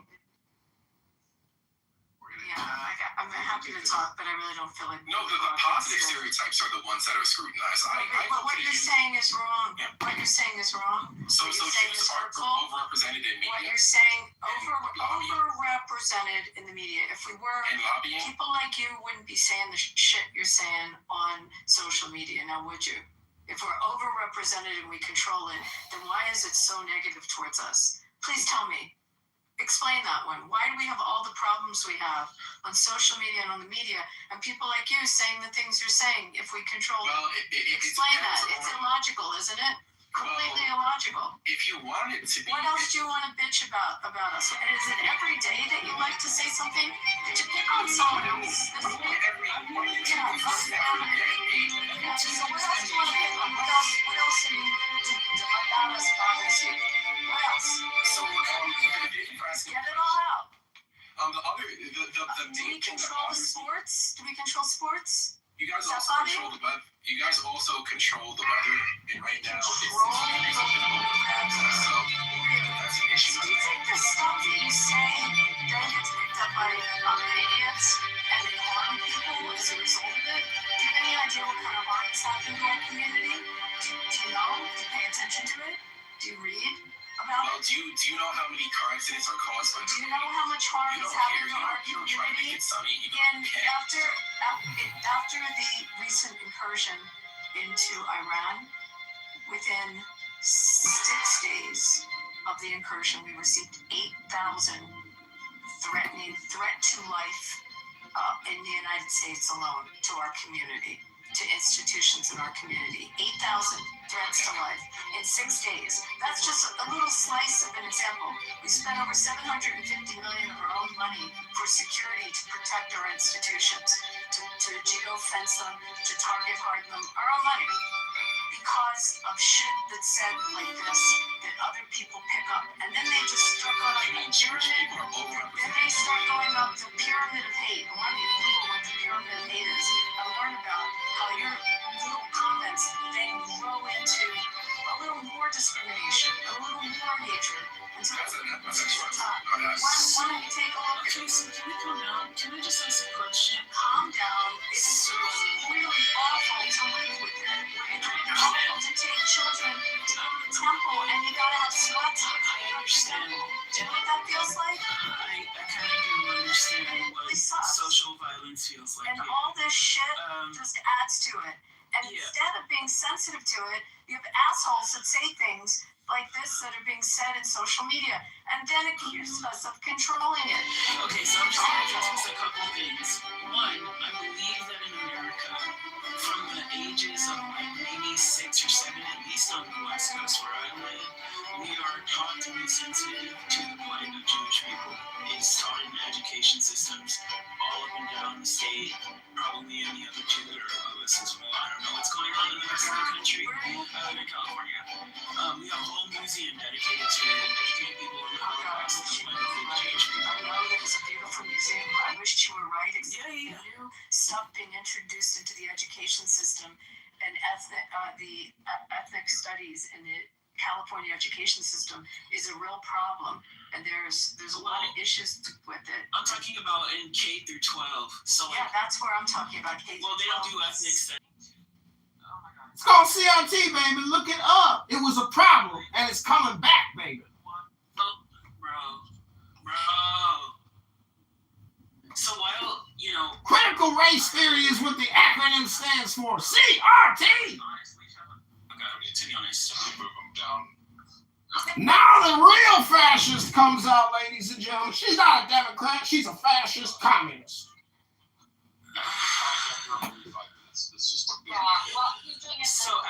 So Abby, I understand your frustration. I can empathize with your frustration completely.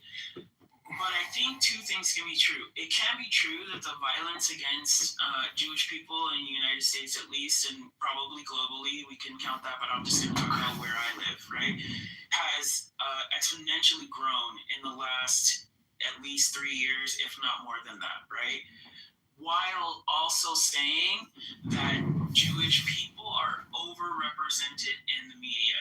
This is just a raw fact. So, despite being 2% of the population in America, right? right? You asked a question about Jewish people being like controlling the league. I don't know about the word control. That's like kind of weird to me. But Define that word a little bit. yeah, like but being like an owner. Well, who owns the media? So half of the NBA is owned by. Media. You said media. Well, you said sports, so I'm answering that question first. We'll get to It's media. okay. I'm gonna do the thing I'm doing. Cool.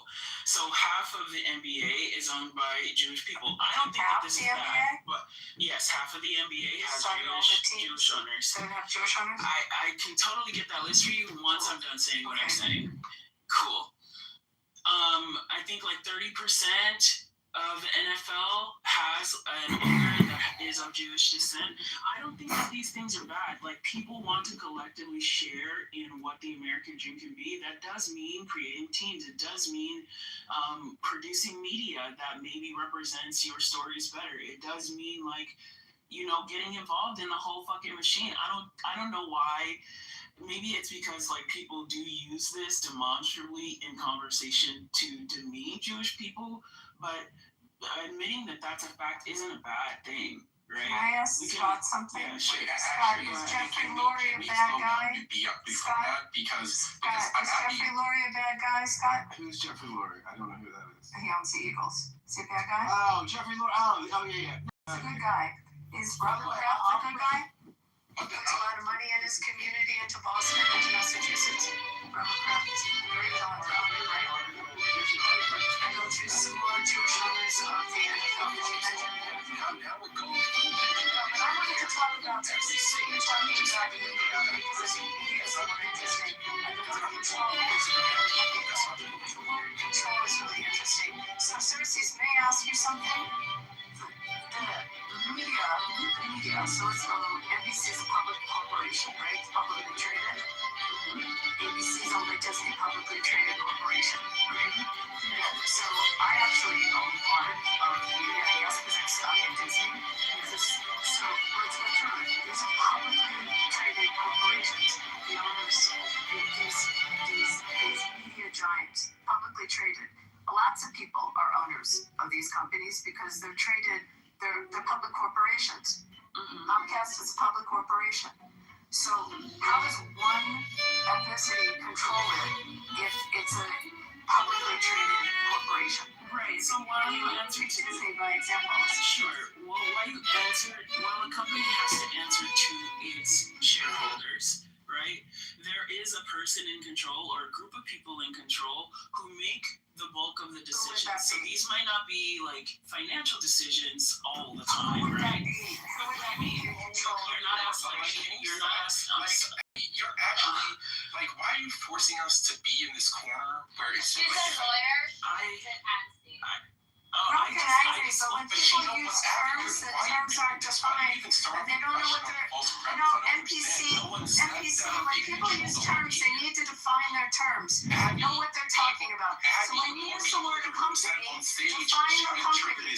No, I'm not triggering. This is like about trying to, it's like kind of all 101, like trying to explain to people. No, NPC. What's a publicly traded company? NPC. I'm smarter than you on this. What's a publicly traded company? NPC. It's not a game. It's logic. It's basic logic. Nobody said all.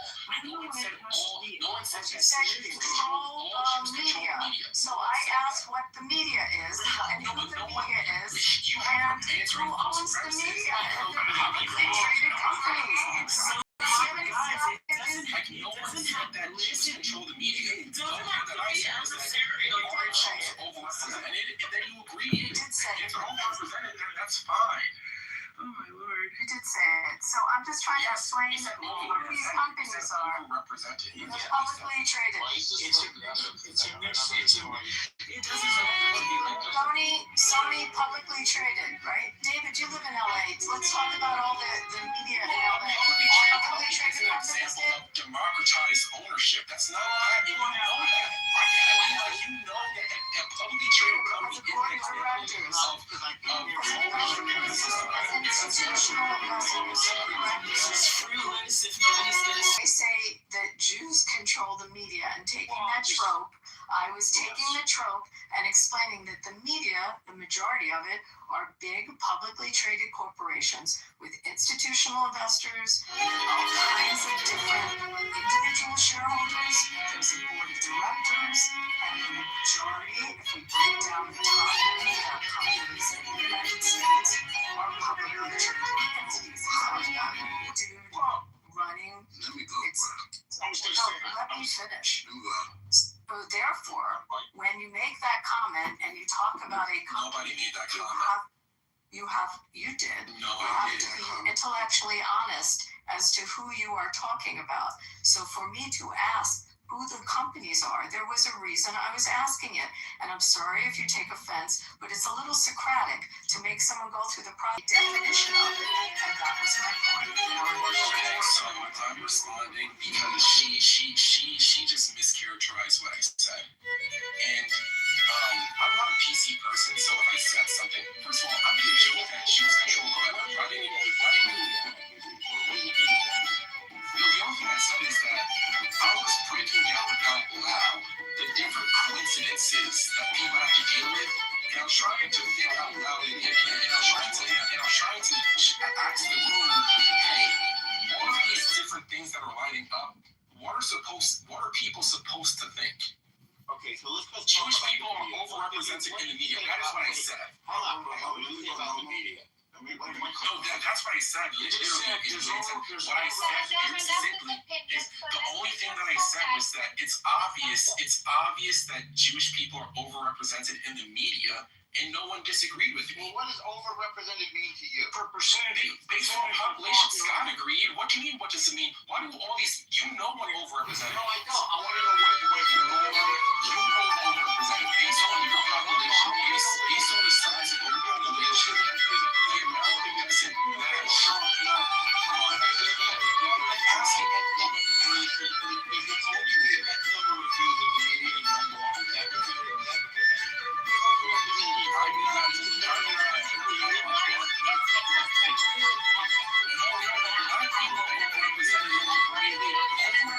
Overrepresented just means overrepresented. Black people are overrepresented in sports. There's a reason why Asian people are overrepresented in higher education. There's a reason why.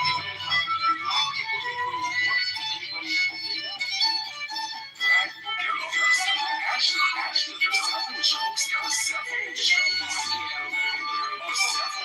that we do. There's several jokes, and the only reason why I say that we are is because all the owners are right. Black people in sports because they're good at sports, or what's the reason? The reason why they're in sports is because they're good at sports. Okay. When you tell a black person that black people are overrepresented in the media, I can't be offended because that's a fact. So they're good at So they're good at sports. Does anybody say, oh my God, we should kick them out of sports? No. That's what you guys do. As soon as I say that Jews are good at media, the next thing is we want to kick Jews out of media. What does you being good at media? Wait. No, Normo, he's not saying.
fact that So we in proportions. Okay, We- you guys are The Jews, you guys created Holocaust. Yes. I read a whole entire book on it. There's there should be shame.